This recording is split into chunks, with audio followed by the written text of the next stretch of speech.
സ്തോത്രം സ്തോത്രം സ്തോത്രം കർത്താവ്. ഹല്ലേലൂയ സ്തോത്രം. നമുക്ക് ഇങ്ങനൊരു അവസരം സൂം മീറ്റിങ്ങിലൂടെ ദൈവം നമുക്ക് ഒരുക്കിയല്ലോ. ഹല്ലേലൂയ സ്തോത്രം. കഴിഞ്ഞ 2 മീറ്റിങ്ങുകളും ദൈവം നമ്മളെ അനുഗ്രഹിച്ചു. ഹല്ലേലൂയ സ്തോത്രം. ദൈവത്തിന്റെ വചനം കേൾക്കുവാൻ തൊക്കണം സ്വർഗത്തിലെ ദൈവം നമ്മളെ ഇടയാക്കി. ഹല്ലേലൂയ സ്തോത്രം. അത് കേട്ടവർക്കൊക്കെ ഒത്തിരി അനുഗ്രഹമായിരുന്നു എന്ന് വിശ്വസിക്കുന്നു.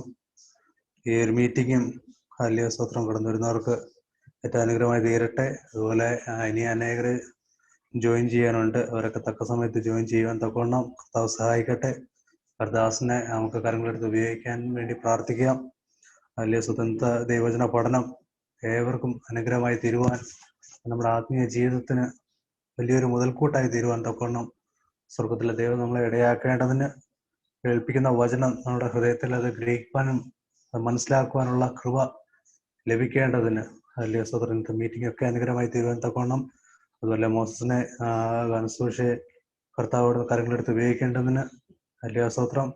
എല്ലാം നമുക്ക് കർത്താവിന്റെ സന്നിധിയിൽ ഓർത്ത് പ്രാർത്ഥിക്കാം. ഹല്ലേലൂയ സ്തോത്രം. നമുക്ക് കണ്ണുകളടയ്ക്കാം, പ്രാർത്ഥിക്കാം. ഹല്ലേലൂയ സ്തോത്രം സ്തോത്രം. മഹാപരിശുദ്ധനും നിത്യനുമായ സ്വർഗ്ഗത്തിലുള്ള കർത്താവേ, ഈ നല്ല വൈകിയ വേളയ്ക്കായി സ്തോത്രം ചെയ്യുന്ന കർത്താവേ. കർത്താവേ, ഇനിയൊരു ദിവസം കർത്താവ് ഞങ്ങൾക്ക് തന്നതിനായി സ്തോത്രം ചെയ്യുന്നു. കർത്താവെ, ഈ കോവിഡിൻ്റെതായിട്ടുള്ള പ്രശ്നത്തിലും കർത്താവെ ഞങ്ങൾക്ക് കർത്താവെ അങ്ങയുടെ മഹത്വം കാണുവാൻ ഇടയാക്കിയതിനായി സ്തോത്രം ചെയ്യുന്ന കർത്താവ്. വിവിധ സ്ഥലങ്ങളിലാണെങ്കിലും ഞങ്ങൾക്ക് ഇങ്ങനെ ഒരു പ്ലാറ്റ്ഫോമിലൂടെ കർത്താവിൻ്റെ വചനത്തിൻ്റെ കേൾവിക്കായി കർത്താവെ ഒരുമിച്ച് വരുത്തിയ വിധങ്ങൾക്കായി സ്തോത്രം ചെയ്യുന്ന കർത്താവെ. വിവിധ സ്ഥലങ്ങളായിരിക്കും നിങ്ങളുടെ പ്രിയപ്പെട്ടവരെ ഓർത്ത് പ്രാർത്ഥിക്കുന്ന കർത്താവെ. സ്ഥാനങ്ങളൊക്കെ ഇവിടുന്ന് കാസൂക്ഷിക്കുമാറാകണമേ എന്ന് പ്രാർത്ഥിക്കുന്ന കർത്താവെ. സ്തോത്രം. ആരെ ശത്രു നോട്ടിവിടുവാൻ ഇടയാക്കില്ലേ എന്ന് പ്രാർത്ഥിക്കുന്നു കർത്താവെ. കർത്താവെ, മീറ്റിംഗ് ഞങ്ങളുടെ കരങ്ങളിൽ ഏൽപ്പിച്ച് പ്രാർത്ഥിക്കുന്നു കർത്താവെ. എൻ്റെ ഉദ്ദേശവും കർത്താവ് അറിയുന്നല്ലോ കർത്താവെ. ദൈവവചനം കർത്താവെ കേൾക്കുവാൻ തക്കവണ്ണം ഞങ്ങളെ അവിടുന്ന് സഹായിക്കുമാറാകണമെന്ന് പ്രാർത്ഥിക്കുന്നു. ദൈവത്തിൻ്റെ വചനം കർത്താവ് ഞങ്ങൾ കേൾക്കുമ്പോൾ തന്നെ കർത്താവെ ഞങ്ങളുടെ ജീവിതത്തിൽ കർത്താവെ അതൊരു വലിയ മാറ്റമായി തീരുവാൻ തക്കവണ്ണം കർത്താവെ ഞങ്ങളിലൊരു ചേഞ്ച് സംഭവിക്കാൻ തക്കവണ്ണം ഇടയാക്കണമേ എന്ന് പ്രാർത്ഥിക്കുന്നു കർത്താവെ. കർത്താവെ 30, 60, 100 മേനിയായി കർത്താവ് ശോഭിപ്പാൻ അനേകർക്ക് അത് പ്രയോജനമായി തീരുവാൻ തക്കവണ്ണം സ്വർഗത്തിലെ ദൈവം ഇടയാക്കുമാറാകണമേ എന്ന് പ്രാർത്ഥിക്കുന്നു കർത്താവെ. ഇതിൻ്റെ കർത്താവെ ചെയ്യുന്ന എല്ലാ പ്രിയപ്പെട്ടവരെയും കർത്താവോട് അനുഗ്രഹിക്കുമാറാകണമേ. ഞാൻ ശുശ്രൂഷ ചെയ്യുന്ന മോസസിനെ ഓർത്ത് പ്രാർത്ഥിക്കുന്നു. അവനോട് ബലപ്പെടുന്ന ശക്തിയിരിക്കണം, പാടുവാനുള്ള കൃപ ശക്തി കൊടുക്കുമാറാകണമെന്ന് പ്രാർത്ഥിക്കുന്നു. വചന ശുശ്രൂഷ ചെയ്യുന്ന ദൈവവചനം പഠിപ്പിക്കുന്ന ദാസനെ ഞങ്ങളുടെ കരങ്ങളിൽ ഏൽപ്പിച്ച് പ്രാർത്ഥിക്കുന്നു കർത്താവെ. വചനത്തിൽ നിന്ന് ആഴമായി സംസാരിപ്പാൻ തക്കവണ്ണം അത് ഓരോരുത്തർക്കും മനസ്സിലാകുവാൻ തക്കവണ്ണം കർത്താവിന് ഇടയാക്കുമാറാകണമേ എന്ന് പ്രാർത്ഥിക്കുന്നു. കർത്താവിൻ്റെ കരങ്ങളിൽ ഏൽപ്പിച്ച് പ്രാർത്ഥനയേവരെയും കർത്താവിൻ്റെ കരങ്ങളിൽ ഏൽപ്പിക്കുന്നു. പ്രാർത്ഥന ഇട്ടിരിക്കാൻ സ്തോത്രം. യേശുവിൻ്റെ നാമത്തിൽ തന്നെ ആമേൻ. സ്തോത്രം സ്തോത്രം സ്തോത്രം. തുടർന്ന് 1-2 പേർക്ക് നമുക്ക് പ്രാർത്ഥിക്കാം. ആദ്യമായിട്ട് നോയൽ ലൈനിലുണ്ടെന്നുണ്ടെങ്കിൽ നമ്മുടെ ഈ മീറ്റിങ്ങിൻ്റെ അനുഗ്രഹത്തിന് വേണ്ടിയിട്ട് നോയൽ പ്രാർത്ഥിക്കുന്നതായിരിക്കും. ഹല്ലേലൂയ സ്തോത്രം. അതിനായി നോയലിനെ ക്ഷണിക്കും.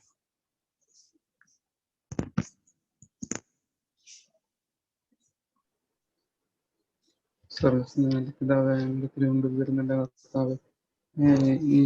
പ്ലാറ്റ്ഫോമിന് ഞങ്ങൾ പ്രാർത്ഥനയ്ക്ക് അങ്ങയുടെ മുമ്പിൽ വരുന്നല്ലോ ദൈവം. ഈ പ്രാർത്ഥന എല്ലാം അനുഗ്രഹമായിരിക്കാൻ ദൈവം സഹായിക്കണമേ ദൈവം. പ്രസംഗിക്കുന്നവരെ എല്ലാം അനുഗ്രഹിക്കണമേ ദൈവം. പ്രാർത്ഥന ലീഡ് ചെയ്യുന്നതോടുകൂടെ ദൈവത്തിന് കരം കൂടിരിക്കാൻ സഹായിക്കണമേ ദൈവമേ. ഈ പ്രാർത്ഥന അനുഗ്രഹമായി ഇനി അനേകര് ജോയിൻ ചെയ്യാനും ദൈവമേ അതിനെ സഹായിക്കണമേ ദൈവമേ. എല്ലാവരെയും വിടുന്നു കൂടി എല്ലാവരെയും അനുഗ്രഹിക്കണമേ ദൈവമേ. പ്രാർത്ഥനയെ അനുഗ്രഹിക്കണമേ ദൈവം. പ്രസംഗമെല്ലാം അനുഗ്രഹിക്കണമേ. പ്രസംഗിക്കുന്ന ദൈവത്തിന്റെ ആത്മാവ് ഞങ്ങളോട് ഇടപെടാൻ ദൈവമേ സഹായിക്കണമേ ദൈവം. തുടർന്ന് എല്ലാവരെയും വരാതെ കാത്ത് സൂക്ഷിക്കണമേ ദൈവമേ. വരുന്നിട്ട് ദൈവമേ പ്രാർത്ഥനയാണ് അനുഗ്രഹത്തിനേക്ക് പ്രാർത്ഥിക്കുന്നത് ദൈവമേ. ആമേൻ. സ്തോത്രം. കർത്താവിനോട് പ്രാർത്ഥനയുടെ സ്തോത്രം ചെയ്യാം. ഹല്ലേലൂയ സ്തോത്രം. തുടർന്ന് സുമി ലൈനിലുണ്ടെന്നുണ്ടെങ്കിൽ സുമിക്ക് പ്രാർത്ഥിക്കുന്നതായിരിക്കും. എന്നെ ക്ഷണിക്കുന്നു. ഹല്ലേലൂയ. സ്തോത്രം സ്തോത്രം സ്തോത്രം സ്തോത്രം പിതാവേ. ഹല്ലേലൂയ. നല്ല സമയത്തിനായി ദൈവത്തെ സ്തുതിക്കുന്നു, സ്തോത്രം ചെയ്യുന്നു പിതാവേ. അപ്പച്ചാദിന്റെ വൈകിയ സമയത്ത് അടിങ്ങളുടെ ഞങ്ങളുടെ സീസണിലേക്ക് അടുത്തുവാൻ സ്തുതിക്കുന്നു പിതാവേ. അടിങ്ങളുടെ വാക്കിലെ ചിന്തയിലും നോട്ടത്തിലെ പ്രവൃത്തിയിലും നിരൂപണത്തിലും കൊടുത്തവാങ്ങലൊക്കെയും വന്നുപോയി തെറ്റും കണ്ട് പിതാവേ. ദൈവങ്ങളുടെ കുറവശങ്ങളെ ഓർക്കൽ പിതാവേ. പ്രത്യേക ലൈവിലൂടെ പിതാവേ അങ്ങയുടെ മീറ്റിംഗിന് വേണ്ടി ദൈവങ്ങൾക്ക് കടന്നു വരുവാൻ കഴിഞ്ഞ ദൈവത്തെ സ്തുതിക്കുന്നു പിതാവെ. തുടർന്ന് ഒപ്പിച്ച അനേകർക്ക് ജോയിൻ ചെയ്യുവാൻ ഉണ്ടല്ലോ പിതാവെ. അവരൊക്കെ തക്ക സമയത്ത് ജോയിൻ ചെയ്യുവാൻ ദൈവം സഹായിക്കണം പിതാവെ.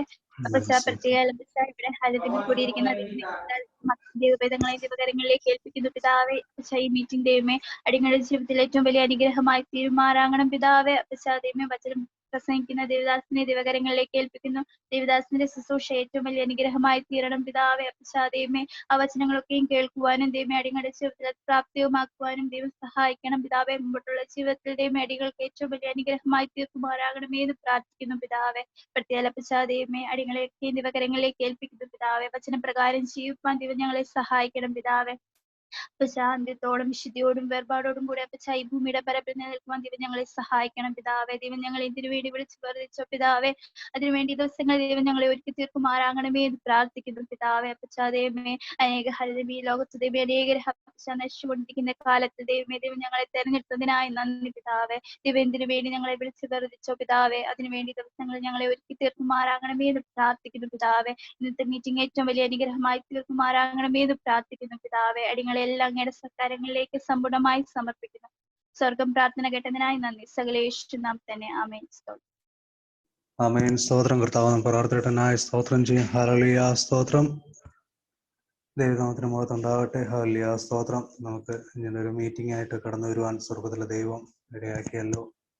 ഹല്ലേലൂയ. സ്തോത്രം. കോവിഡിനായിട്ടുള്ള പ്രശ്നങ്ങൾ നിലനിൽക്കുമ്പോൾ തന്നെ സ്വർഗത്തിലെ ദൈവം നമുക്ക് ഇതുപോലൊരു സോഷ്യൽ മീഡിയ പ്ലാറ്റ്ഫോം ദൈവത്തെ സ്തുതിക്കുവാനും അല്ലെങ്കിൽ ദൈവജന കേൾവിക്കായിട്ട് സ്വർഗം ഇങ്ങനൊരു അവസരം ഒരുക്കിയല്ലോ. അതിനായിട്ട് ദൈവത്തെ സ്തുതിക്കാം. കഴിഞ്ഞ 2 മീറ്റിങ്ങുകളും നമുക്ക് നടത്തുവാൻ തക്കണം ഇടയാക്കി. അതിനകത്തിൽ അനേകർക്ക് ജോയിൻ ചെയ്യുവാനും വചനങ്ങളൊക്കെ കേട്ടത് അനേകർക്ക് അനുഗ്രഹമായി തീരുവാൻ തക്കണം ഇടയായി തീർന്നു എന്നുള്ളത് നാം അറിഞ്ഞായിരുന്നു. അതിൻ്റെ സ്തോത്രം. ഇങ്ങനെ ഈ ഒരു ദിവസം മീറ്റിംഗ് യുവജന മീറ്റിംഗ് ആയിട്ട് ബൈബിൾ സ്റ്റഡി ആയിട്ട് കണ്ടുവരാൻ തക്കണം സ്വർഗത്തിലെ ദൈവം ഒരിക്കൽ കൂടി നമ്മുടെ ജീവിതത്തിൽ ഒരുക്കുന്ന അവസരത്തിനായി സ്തോത്രം ചെയ്യുന്നു. പ്രത്യേകിച്ച് എന്ന മീറ്റിംഗ് കടന്നു വന്ന എല്ലാ പ്രിയപ്പെട്ടവരെയും സ്വാഗതം ചെയ്യുന്നു. മീറ്റിംഗ് നമ്മുടെ ഓരോരുത്തരുടെയും ജീവിതത്തിൽ വലിയ അനുഗ്രഹമായി തീരുവാൻ തക്കണം ഇടയാക്കട്ടെ. വലിയ സ്തോത്രം. നശിച്ചുകൊണ്ടിരിക്കുന്ന ഈ തലമുറയിൽ നമുക്ക് ഇങ്ങനെ വചനം കേൾക്കുന്നത് നമ്മുടെ ജീവിതത്തിൽ വലിയ നമ്മുടെ ആത്മീയ വർധനവിന് വളരെ മുതൽക്കൂട്ടാണ്. കേൾക്കുന്ന വചനം നമ്മുടെ ജീവിതത്തിൽ ഒത്തിരി അനുഗ്രഹമായി തീരുവാൻ തക്കവണ്ണം അത് നമ്മുടെ ജീവിതത്തിൽ ഒരു വലിയ ചേഞ്ച് ആയി തീരുവാൻ തക്കവണ്ണം സ്വർഗത്തിലെ ദൈവം നമ്മളെ ഓരോരുത്തരെയും സഹായിക്കുമാറാകട്ടെ. എന്നുള്ള എല്ലാ ശുശ്രൂഷയും കർത്താവിൻ്റെ കരങ്ങളിൽ നമുക്ക് ഏൽപ്പിച്ച് വലിയ സ്തോത്രം ആയിരിക്കാം. തികഞ്ഞ പ്രാർത്ഥനാ ബോധത്തോടുകൂടി നമുക്കായിരിക്കാം. വലിയ സ്തോത്രം. തുടർന്നുള്ള ഗാനശുശ്രൂഷയ്ക്കായിട്ട് വലിയ സ്തോത്രം കർത്താവിൻ്റെ ദാസൻ മോസസിനെ ക്ഷണിക്കുന്നു. ഈ ദിവസങ്ങളിൽ ശക്തമായിട്ട് ദാസനെ ഉപയോഗിച്ചുകൊണ്ടിരിക്കുന്നു. ഹല്ലേലൂയ. സ്തോത്രം. യുവജനങ്ങളുടെ ഇടയിൽ ഹല്ലേലൂയ. സ്തോത്രം. സംഗീതമായിട്ട് ബന്ധപ്പെട്ട് താൻ സൂക്ഷിക്കുമ്പോൾ തന്നെ അത് അനേകരുടെ ജീവിതത്തിൽ കാതുകളിൽ അത് ഇമ്പമായി തീരുവാനും അത് അനേകരുടെ ജീവിതത്തിൽ അനുഗ്രഹമായി തീരുവാനും ഇടയായിട്ടുണ്ട്. ഹല്ലേലൂയ. സ്തോത്രം. മോസസിനെ ഓർത്ത് പ്രാർത്ഥിക്കുന്നു. ദാസനെ ദൈവം അനുഗ്രഹിക്കട്ടെ. തുടർന്നുള്ള ഗാനശുശ്രൂഷയ്ക്കായിട്ട് മോസസിനെ ക്ഷണിച്ചുകൊള്ളുന്നു. Praise Lord. വീണ്ടും നമുക്ക് നമ്മുടെ യൂത്ത് മീറ്റിംഗ് ആയി ഒരിക്കൽ കൂടി ദൈവത്തെ ഉയർത്തുവാൻ ലഭിച്ച് നല്ല സമയത്തോട് ദൈവത്തെ സ്തുതിക്കുന്നു. പ്രത്യേകം ഈ മീറ്റിംഗ് അനുഗ്രഹിക്കപ്പെട്ട രീതിയിൽ ലീഡ് ചെയ്യുന്ന അജയനോട് ദൈവത്തെ സ്തുതിക്കുന്നു. പ്രത്യേകം നിലവിൽ കണ്ടുകൊണ്ടിരിക്കുന്ന ഏവർക്കും യേശുക്രിസ്തുവിനായ സ്നേഹത്തിനെ അറിയിക്കുന്നു. തുടർന്ന് അല്പച്ചില സമയങ്ങൾ നാം ദൈവത്തെ മഹത്വപ്പെടുത്താൻ പോവുകയാണ്. നാം ആരാധിക്കുന്ന ദൈവം എല്ലാ നാമങ്ങൾക്കും മേലായ നാമമാണ്. ആ നാമത്തിൽ അത്ഭുതങ്ങളുണ്ട് കർത്താവേ. ആ നാമത്തിൽ അടയാളങ്ങൾ നാം കാണാറുണ്ട്. എങ്കിൽ ഈ പ്രാരംഭ നിമിഷത്തിൽ നമുക്ക് ചേർന്ന് പാടി കർത്താവിനെ നമുക്ക് മഹത്വപ്പെടുത്താം. ഓ യേശുവേ, ഓ അത്ഭുതമായ നാമമേ, അതിശയമായ നാമമേ, ആശ്ചര്യമായ നാമമേ,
മുഴങ്കാലും മടങ്ങുന്ന നാമം, എല്ലാ നാവും പാടും യേശുവിൻ നാമം, ഒപ്പം പറഞ്ഞിടാൻ ഇണയില്ല നാമം, എല്ലാറ്റിലും മേലാൽ ഒരേ ഒരു നാമം, എല്ലാ മുഴങ്കാലും മടങ്ങുന്ന നാമം, എല്ലാ നാവും പാടും യേശുവിൻ നാമം, ഒപ്പം പറഞ്ഞിടാൻ ഇണയില്ല നാമം. അത്ഭുതമായ നാമമേ, അതിശയമായ നാമമേ, ആശ്ചര്യമായ നാമമേ, അധികാരമുള്ള നാമമേ, അത്ഭുതമായ നാമമേ, അതിശയമായ നാമമേ, ആശ്ചര്യമായ നാമമേ, അധികാരമുള്ള നാമമേ. പതിനായിരങ്ങളിൽ സുന്ദരനേ, ശാരോനിൻ റോജാവേ, പതിനായിരങ്ങളിൽ സുന്ദരനേ, ശാരോനിൻ റോജാവേ, അങ്ങേക്കു തുല്യനായി അങ്ങു മാത്രം, അങ്ങേക്കു തുല്യനായി അങ്ങു മാത്രം. എൻ കെട്ടുകളെ അഴിച്ച യേശുവിൻ നാമം, സർവ്വവ്യാധിയും മാറ്റിയ നാമം, എൻ ഭയമെല്ലാം മാറ്റി യേശുവിൻ നാമം, എന്നെ ശക്തനായി മാറ്റുന്ന നാമം. അതുകൊണ്ട് അത്ഭുതമായ നാമമേ, അതിശയമായ നാമമേ, ആശ്ചര്യമായ നാമമേ, അധികാരമുള്ള നാമമേ, അത്ഭുതമായ നാമമേ, അതിശയമായ നാമമേ, ആശ്ചര്യമായ നാമമേ, അധികാരമുള്ള നാമമേ.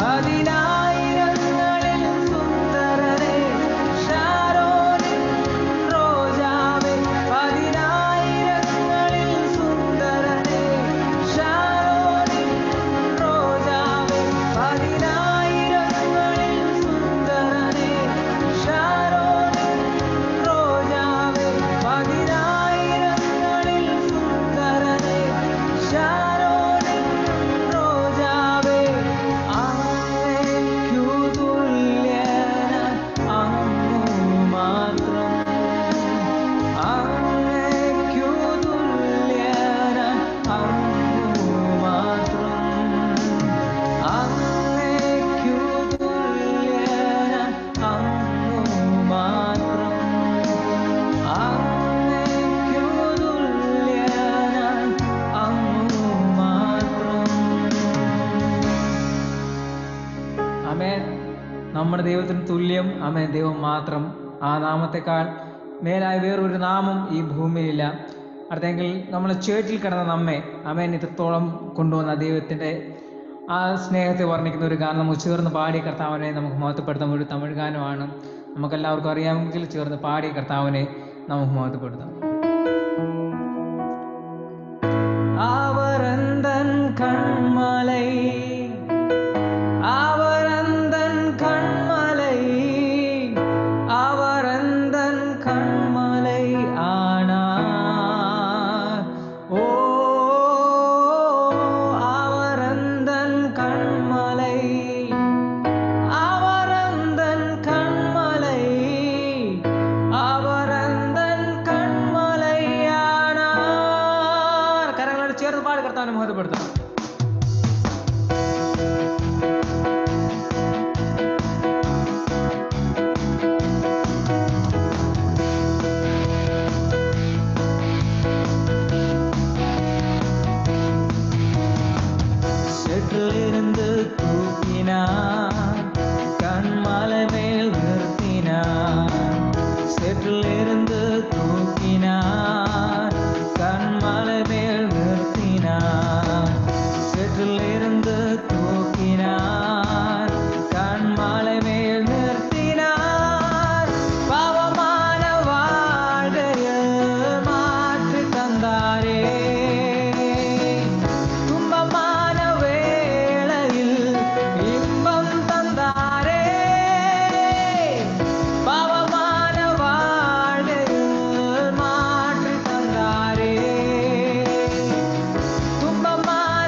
കർത്താവെ അനുഗ്രഹിക്കപ്പെട്ട നല്ല നിമിഷത്തോർത്ത് കർത്താവ് സ്തുതിക്കുന്നു.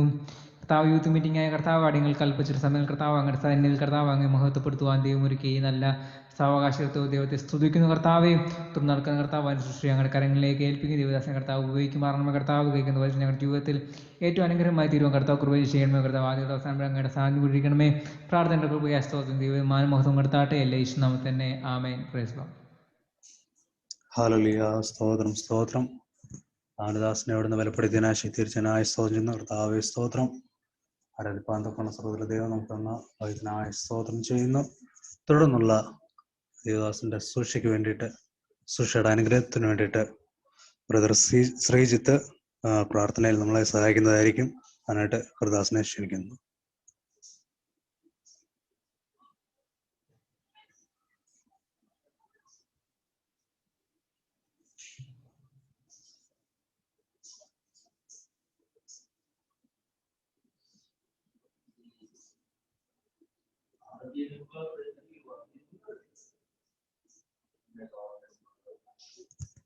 ശ്രീജിത്ത് ബ്രദർ ഉണ്ടോ?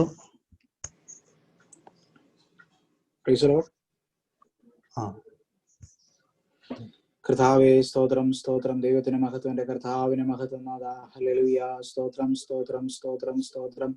മഹാപരിശുദ്ധനും കാരുണ്യവാനും നിത്യനും ഞങ്ങളുടെ വീണ്ടെടുപ്പുകാരനുമായ ഞങ്ങളുടെ നല്ല ദൈവമേ, സ്വർഗീയ നല്ല പിതാവേ, അനുഗ്രഹമേറെ ഈ നല്ല സന്ധ്യാസമയത്തെ ഓർത്ത് ദൈവത്തിന് നന്ദി പറയുന്ന കർത്താവേ, ദൈവമേ, ഇന്ന് പകൽക്കാലം കണ്ട അനേകം പേർ കർത്താവേ വൈകിയ സമയം കാണാൻ ലോകത്ത് നിന്ന് മാറ്റപ്പെട്ടപ്പോൾ ഇടകളാകുന്ന ഇടയങ്ങൾക്ക് ചുരുക്കങ്ങൾക്കായി കർത്താവേ ഹല്ലേലൂയ ഞങ്ങളുടെ സന്നിധിയിൽ കർത്താവേ അങ്ങയെ മഹത്വപ്പെടുത്തുവാൻ, കർത്താവെ പാട്ടുകൾ പാടുവാൻ, ആരാധിക്കുവാൻ, അങ്ങയെ മഹത്വപ്പെടുത്തുവാൻ സർവശക്തന്റെ ജീവിതത്തിൽ ഒരുക്കി തന്ന വിലയേറിയ അവസരത്തെ ഓർത്ത് ദൈവത്തെ നന്ദിയോടെ സ്തുതിക്കുകയും വാഴ്ത്തുകയും ചെയ്യുന്ന കർത്താവെ, ഇന്ന് ഈ വൈകിയ സമയത്ത് കർത്താവെ യൂത്ത് മീറ്റിങ്ങുകളുടെ ബന്ധത്തിൽ കർത്താവെ ഹല്ലേലൂയ അല്പസമയം കർത്താവെ ഞങ്ങളുടെ വചനം പഠിക്കുവാൻ തക്കവൻ അടിയങ്ങൾക്ക് ഒരുക്കി തന്ന ഈ വിലയേറിയ സാഹചര്യത്തിനായി ദൈവത്തിന് നന്ദി പറയുന്ന കർത്താവെ ഹല്ലേലൂയ. ഞങ്ങൾ പല ഭവനങ്ങളിൽ ഇരുന്നു കൊണ്ട് കർത്താവെ ഈ ഓൺലൈൻ സംവിധാനത്തിലൂടെ കർത്താവെ ഈ മീറ്റിംഗിൽ കർത്താവെ പങ്കെടുക്കുമ്പോൾ ദൈവത്തിന്റെ കരം, സാന്നിധ്യം, കൃപ കർത്താവ് ഞങ്ങൾ ഓരോരുത്തരോടും കൂടെ ഇരിക്കുമാറാകണമെന്ന് എന്റെ ദൈവത്തോട് പ്രാർത്ഥിക്കുന്ന കർത്താവ്. നടക്കുന്ന എല്ലാ കുടിവരകളും കർത്താവ്, എല്ലാ കർത്താവ് ഹല്ലേലൂയ സ്തോത്രം കർത്താവ് കാര്യങ്ങളും ദൈവത്തിന്റെ കരം, സാന്നിധ്യം, കൃപ അടിയങ്ങൾക്ക് ഓരോരുത്തർക്കും അനുഭവിച്ചറിയുവാൻ തക്കവണ്ണം ദൈവമേ ഞങ്ങളുടെ കരം പ്രവർത്തിക്ക് വരുമാറാകണമേ എന്ന് എന്റെ ദൈവത്തോട് പ്രാർത്ഥിക്കുന്ന കർത്താവെ ഹല്ലേലൂയ. കർത്താവെ ഹല്ലേലൂയ സ്തോത്രം കർത്താവ് അടിയങ്ങളോട് കർത്താവെ ദൈവജനം പഠിപ്പിക്കുന്ന ഞങ്ങളുടെ വിലയേറിയ പ്രാർത്ഥന ഞങ്ങളുടെ കരങ്ങളിലേക്ക് ഏൽപ്പിച്ച് പ്രത്യേക പ്രാർത്ഥിക്കുന്ന കർത്താവെ, ഇന്ന് കർത്താവെ അടിയങ്ങൾ കേൾക്കുന്ന വചനം കർത്താവെ ഹല്ലേലൂയ സ്തോത്രം കർത്താവെ അടിയങ്ങൾ പഠിക്കുന്ന കാര്യങ്ങൾ കർത്താവെ ഹല്ലേലൂയ അത് കർത്താവെ ഹൃദയത്തിൽ കർത്താവെ സംഗ്രഹിക്കുവാൻ, ഹൃദയത്തിൽ ആഴമായി പതിഞ്ഞ് കർത്താവ് പതിപ്രകാരം ജീവിപ്പാൻ തക്കവണ്ണം കർത്താടിയങ്ങളെ സഹായിക്കുമാറാകണമേ എന്നെ ദൈവത്തോട് പ്രാർത്ഥിക്കുന്ന കർത്താവെ. നടദാസന കാലം കർത്താവെ കരങ്ങളെടുത്തും ഉപയോഗിക്കുമാറാകണമേ എന്നെ ദൈവത്തോട് പ്രാർത്ഥിക്കുന്നു. കർത്താവ് വലിയവ ചെയ്യണമേ, ദൈവ അത്ഭുതങ്ങളെ പ്രവർത്തിക്കണം കർത്താവെ. അടിയങ്ങൾ കർത്താവെ ഹല്ലേലൂയ കടന്നു വന്നതുപോലെയല്ല കർത്താവെ, ഇരട്ടി അനുഗ്രഹം പ്രാപിച്ച കർത്താവെ ഹല്ലേലൂയ കഴിയുമ്പോൾ ആയിത്തീരുവാൻ തക്കവണ്ണം ദൈവം സഹായിക്കുമാറാകണമേ എന്ന് എന്റെ ദൈവത്തോട് പ്രാർത്ഥിക്കുന്ന കർത്താവ്. കർത്താവ് വല്ലപ്പോഴും ഒഴുകി പോകാതിരിക്കേണ്ടതിന് കർത്താവെ കേൾക്കുന്ന ദൈവം ശ്രദ്ധയോടെ കരുതി കൊണ്ടുകൊണ്ട് ജീവിപ്പാൻ തക്കവണ്ണം ദൈവം സഹായിക്കുമാറാകണമേ എന്ന് എന്റെ ദൈവത്തോട് പ്രാർത്ഥിക്കുന്ന കർത്താവെ. കൂടി വന്നിരിക്കുന്ന എല്ലാ പ്രിയപ്പെട്ടവരെ ഓർത്ത് പ്രാർത്ഥിക്കുന്ന കർത്താവ്, ഓരോ യൗവനക്കാരെ ഓർത്ത് പ്രാർത്ഥിക്കുന്ന കർത്താവെ. എല്ലാവരും ദൈവം അനുഗ്രഹിക്കുമാറാകണമെന്ന് ഈ കുടിവരകളെല്ലാം കർത്താവിങ്ങളുടെ ജീവിതത്തിൽ വലിയൊരു അനുഗ്രഹത്തിനും വിടുതലിനും നന്മയ്ക്കും കാരണമാക്കി ദൈവം തീർക്കുമാറാകണമേ എന്ന് ദൈവത്തോട് പ്രാർത്ഥിക്കുന്ന കർത്താവെ. പ്രവർത്തിക്കുന്ന എല്ലാവരെയും ഓർത്ത് പ്രാർത്ഥിക്കുന്ന ദൈവം ബലപ്പെടുത്തണം, ശക്തീകരിക്കുമാറാകണമേ. എല്ലാ ദേവദാസന്മാരെ ഓർത്ത് പ്രാർത്ഥിക്കുന്ന കർത്താവെ, അതിയോടെന്ന് കർത്താവിന്റെ കരം കർത്താവ് ദിവസം അനുഭവിച്ചറിയുവാൻ തക്കവണ്ണം ദൈവം സഹായിക്കുമാറാകണമേ എന്ന് ദൈവത്തോട് പ്രാർത്ഥിക്കുന്നു. അല്പസമയം ദൈവസന്നിധിയിലായിരിക്കുമ്പോൾ കർത്താവ് ഏകാഗ്ര ചിന്തയോടെ ബഹുമാനത്തോടെ സന്നിധി ബോധത്വങ്ങൾ ഇരുത്തുമാറാകണമേ എന്ന് പ്രാർത്ഥിക്കുന്നു. സർവ്വ നന്മയ്ക്കായി ചെയ്യും മഹത്വം അങ്ങിക്കപ്പിച്ച യേശുവിൻ നാമത്തിൽ തന്നെ ആമേൻ. സ്തോത്രം സ്തോത്രം സ്തോത്രം. കർത്താവ് നമ്മുടെ പ്രാർത്ഥനയുടനായി നമുക്ക് ദൈവത്തെ സ്തുതിക്കാം. ഹല്ലേലൂയ. സ്തോത്രം സ്തോത്രം സ്തോത്രം. തുടർന്ന് കർത്താവിന്റെ ദാസൻ പാസ്റ്റർ ജിനു നയന ദൈവജനം സൂക്ഷിക്കുന്നതായിരിക്കും. അതിനെക്കുറിച്ച് പാസ്റ്ററിനെ കുറിച്ച് എനിക്ക് വലിയ അറിവില്ല, എന്നാൽ അതിനേക്കാൾ ഉപരിയായിട്ട് ഫെബിന് അറിയാം. അപ്പോൾ ദേവദാസിനെ കുറിച്ച് ഇൻട്രൊഡ്യൂസ് ചെയ്യുന്നതായിരിക്കും. അതിനായിട്ട് ഫെബിനെ ക്ഷണിച്ചോളൂ. ഹല്ലേലൂയ. സ്തോത്രം. ദൈവനാമത്തിന് മഹത്വം ഉണ്ടായിരിക്കട്ടെ. ഇന്ന് നമ്മളോട് കർത്താവിന്റെ വചനം സംസാരിക്കുന്നത് ബ്രദർ ജിനു നയനാണ്. കർത്താവിന്റെ ദാസൻ കുവൈറ്റിലെ ക്രിസ്ത്യൻ അസംബ്ലിയിലെ കർത്താവിന്റെ ശുശ്രൂഷയിലായിരിക്കുന്നു. അതിന്റെ കൂടെ തന്നെ കുവൈറ്റിൽ തന്നെ സെക്കുലർ ജോലിയുടെ കൂടെ തന്നെ കർത്താവിന്റെ വേല ചെയ്യുന്നു. ജിനു ബ്രദറിനെ പരിചയപ്പെടുന്നത് ഓൺലൈൻ നമ്മുടെ യൂട്യൂബിലൂടെ ഉള്ള ജിനു ബ്രദറിന്റെ മെസ്സേജസുകളൊക്കെ കേട്ടിട്ടാണ്. വളരെയധികം ദൈവവചനം ആഴമായിട്ട് പഠിപ്പിക്കുന്നതും നല്ലൊരു ബൈബിൾ ടീച്ചറും ബൈബിൾ എക്സ്പോസിറ്ററുമാണ്. നമ്മൾ ഇന്ന് പഠിക്കുന്ന വിഷയം നീതീകരണമാണ്, ജസ്റ്റിഫിക്കേഷൻ, കൃപയാലുള്ള നീതീകരണം. കഴിഞ്ഞ 2 ഞായറാഴ്ചയും നമ്മുടെ ചർച്ചിലെ മീറ്റിങ്ങിനും ജോൺ മാത്യു അങ്കിള് ആ നീതീകരണ വിഷയത്തെ ഒന്ന് തൊട്ടായിരുന്നു. ഇന്ന് നമ്മൾ വളരെ ആധികാരികമായിട്ട് ആ വിഷയത്തെ കുറിച്ച് നമ്മൾ പഠിക്കുകയാണ്. ഈ നീതീകരണം, കൃപയാലുള്ള നീതീകരണം നമ്മളുടെ വിശ്വാസത്തിന്റെ അടിസ്ഥാനമായിട്ടുള്ള ഒരു കാര്യമാണ്. അതുകൊണ്ട് യൗവനക്കാരായ നമ്മൾ എല്ലാവരും ഇത് അറിഞ്ഞിരിക്കണം. നമ്മൾ ഈ ഓരോ മാസവും ചെയ്യുന്ന ബൈബിൾ സ്റ്റഡി എന്ന് പറഞ്ഞാൽ നമ്മുടെ അടിസ്ഥാനപരമായിട്ടുള്ള ഉപദേശങ്ങളെ കുറിച്ചാണ്. നമ്മുടെ രക്ഷയെ പറ്റിയുള്ള അടിസ്ഥാനപരമായി നമ്മൾ ഓരോ ദൈവമക്കളും അറിഞ്ഞിരിക്കേണ്ട ഒരു കാര്യങ്ങളാണ്. അപ്പോൾ അത് നല്ലതായിട്ട് പഠിക്കാൻ നമ്മൾ ആഗ്രഹിക്കുക. അത് പഠിച്ചതുകൊണ്ട് മാത്രം കാര്യമില്ല. നമ്മുടെ ജീവിതത്തിൽ ആ കൃപയാലുള്ള രക്ഷ ഇതുവരെ പ്രാപിക്കാത്തവർ അത് പ്രാപിക്കുവാനുള്ള പ്രാർത്ഥനയോടെ അത് കേൾക്കണം.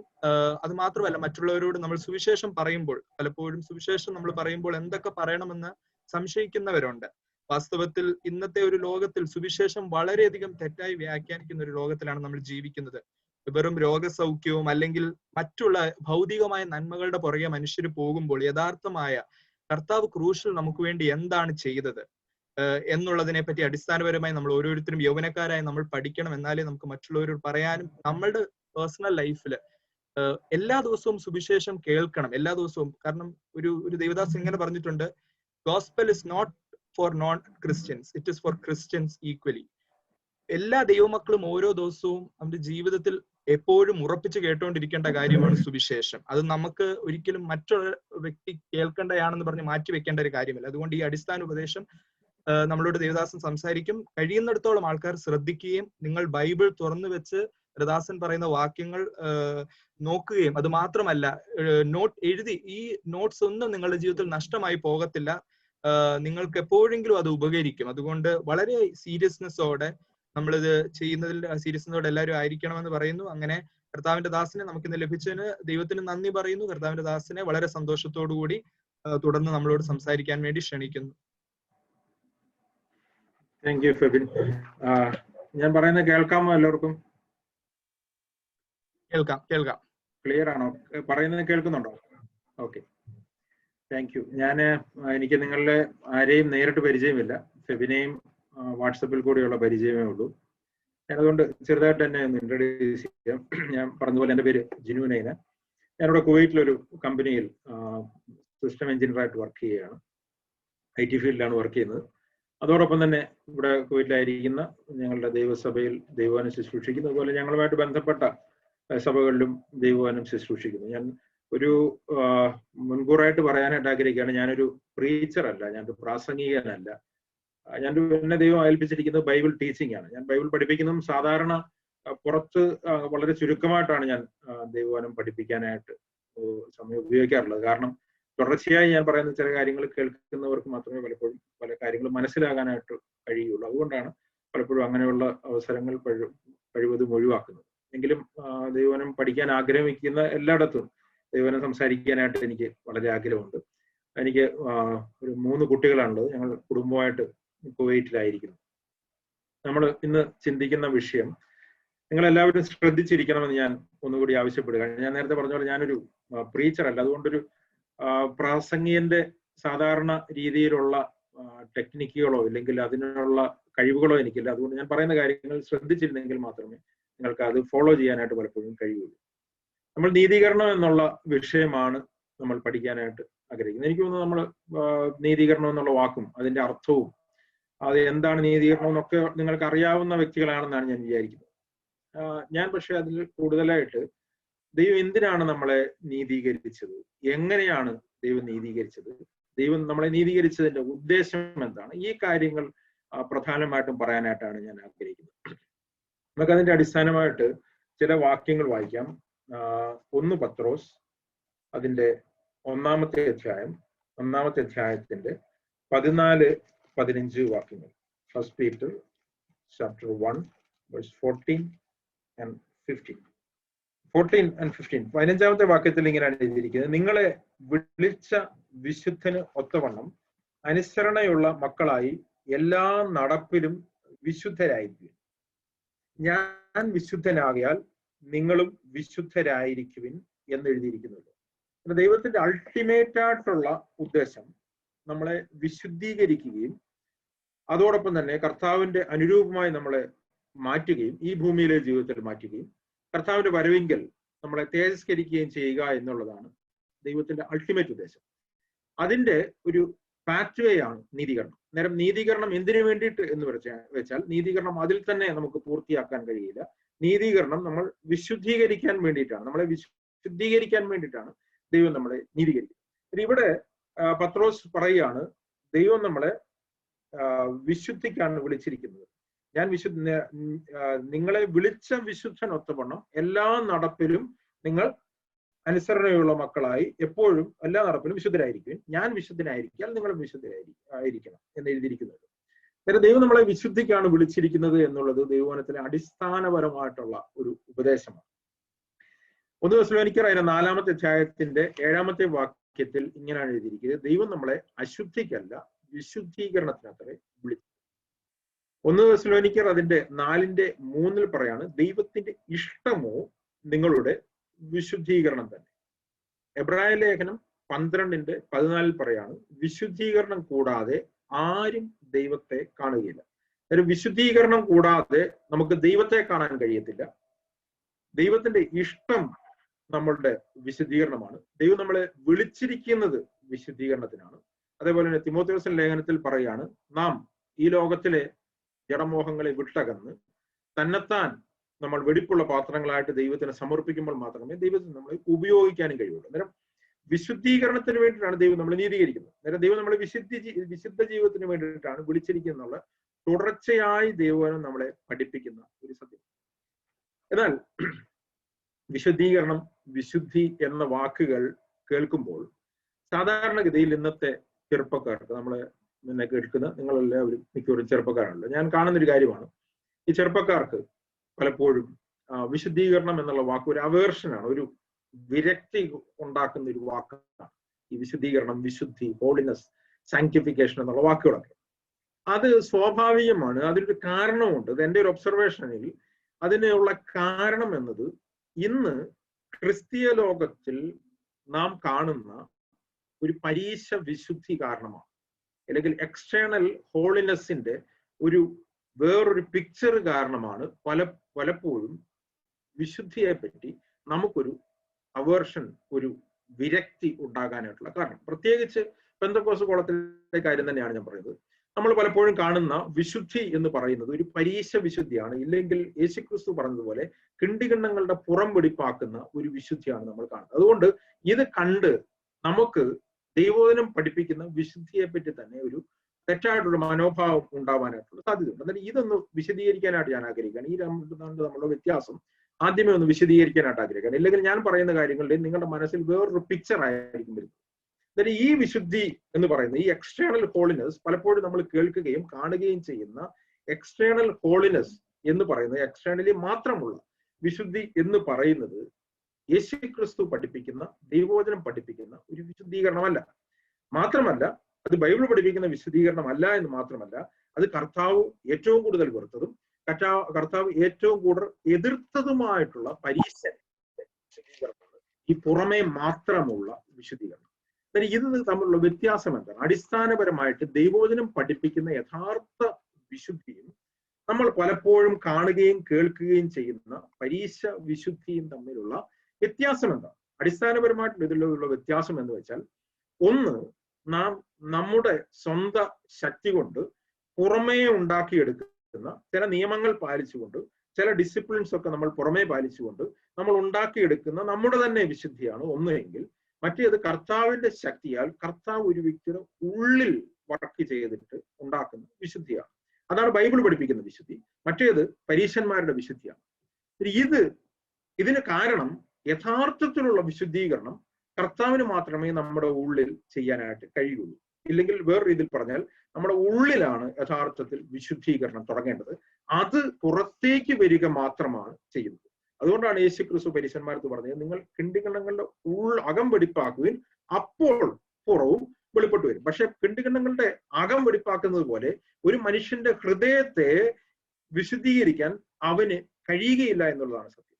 അതിന് കാരണം എന്താണെന്ന് വെച്ചാൽ അടിസ്ഥാനപരമായി മനുഷ്യന്റെ പ്രശ്നം, വീണുപോയ മനുഷ്യന്റെ പ്രശ്നം എന്ന് പറഞ്ഞാൽ അവന്റെ ഉള്ളിൽ പാപത്തിന്റെ ഒരു സോഴ്സ് ഉണ്ട്. ഞാൻ പറയുന്നത് വളരെ ശ്രദ്ധിച്ച് കേൾക്കാം. ഞാൻ വളരെ ഡീറ്റെയിൽ ആയിട്ട് ചിലപ്പോൾ ഞാൻ ടച്ച് ചെയ്ത് പോയെന്ന് വരത്തില്ല. നിങ്ങൾക്ക് സംശയം ഉണ്ടെങ്കിൽ പിന്നീട് ചോദിക്കാം. മനുഷ്യന്റെ ഉള്ളിൽ വീണുപോയ പാപിയായ മനുഷ്യന്റെ ഉള്ളിൽ പാപത്തിന്റെ ഒരു സോഴ്സ് ഉണ്ട്. ആ പാപത്തിന്റെ സോഴ്സിൽ നിന്ന് പുറത്തേക്ക് പാപം വമിച്ചുകൊണ്ടേ ഇരിക്കുകയാണ്. എന്നാൽ ദൈവം മനുഷ്യനെ ആദിയിൽ സൃഷ്ടിച്ചപ്പോൾ അങ്ങനെ ആയിരുന്നില്ല. ദൈവം മനുഷ്യനെ സൃഷ്ടിച്ചപ്പോൾ പരിപൂർണമായിട്ടും വിശുദ്ധനായിട്ട് തന്നെയാണ് അവനെ സൃഷ്ടിച്ചത്. അതുകൊണ്ടാണ് ദൈവം മനുഷ്യനെ സൃഷ്ടിച്ചതിന് ശേഷം എല്ലാ സൃഷ്ടിയുടെയും അവസാനം ദൈവം നല്ലത് നല്ലത് എന്ന് പറഞ്ഞിട്ട് മനുഷ്യനെ സൃഷ്ടിച്ചതിന് ശേഷം മനുഷ്യനെ നോക്കിയിട്ട് പറയുന്നുണ്ട് ഏറ്റവും നല്ലതെന്ന് പറയുന്നത്. ദൈവം മനുഷ്യനെ നോക്കിയിട്ട് ഏറ്റവും നല്ലതെന്ന് പറയുമ്പോൾ എന്ത് കണ്ടിട്ടാണ് ദൈവം മനുഷ്യനെ നോക്കിയിട്ട് ഏറ്റവും നല്ലതെന്ന് പറഞ്ഞത്? അത് നമ്മൾ ശമൂവേലിന്റെ പുസ്തകത്തിലേക്ക് വരുമ്പോൾ ദൈവം എന്താണ് നോക്കുന്നതെന്ന് ശമൂവേൽ പറയുന്നുണ്ട്. മനുഷ്യൻ പുറമേ ഉള്ളത് നോക്കുമ്പോൾ ദൈവം ഹൃദയങ്ങളെ നോക്കും. വെളിപാട് പുസ്തകത്തിലും പറയുന്നുണ്ട്, ഞാൻ ഹൃദയങ്ങളെയും ഉൾപ്പൂവുകളെയും ആരായുന്ന ദൈവമാകും. അന്നേരം ദൈവം നോക്കുന്ന എപ്പോഴും ഹൃദയത്തിലേക്കാണ്. മനുഷ്യനെ ദൈവം സൃഷ്ടിച്ചപ്പോൾ മനുഷ്യന്റെ ഹൃദയത്തെ നോക്കിക്കൊണ്ട് തന്നെയാണ് ദൈവം അവൻ നല്ലത് എന്ന് പറഞ്ഞു.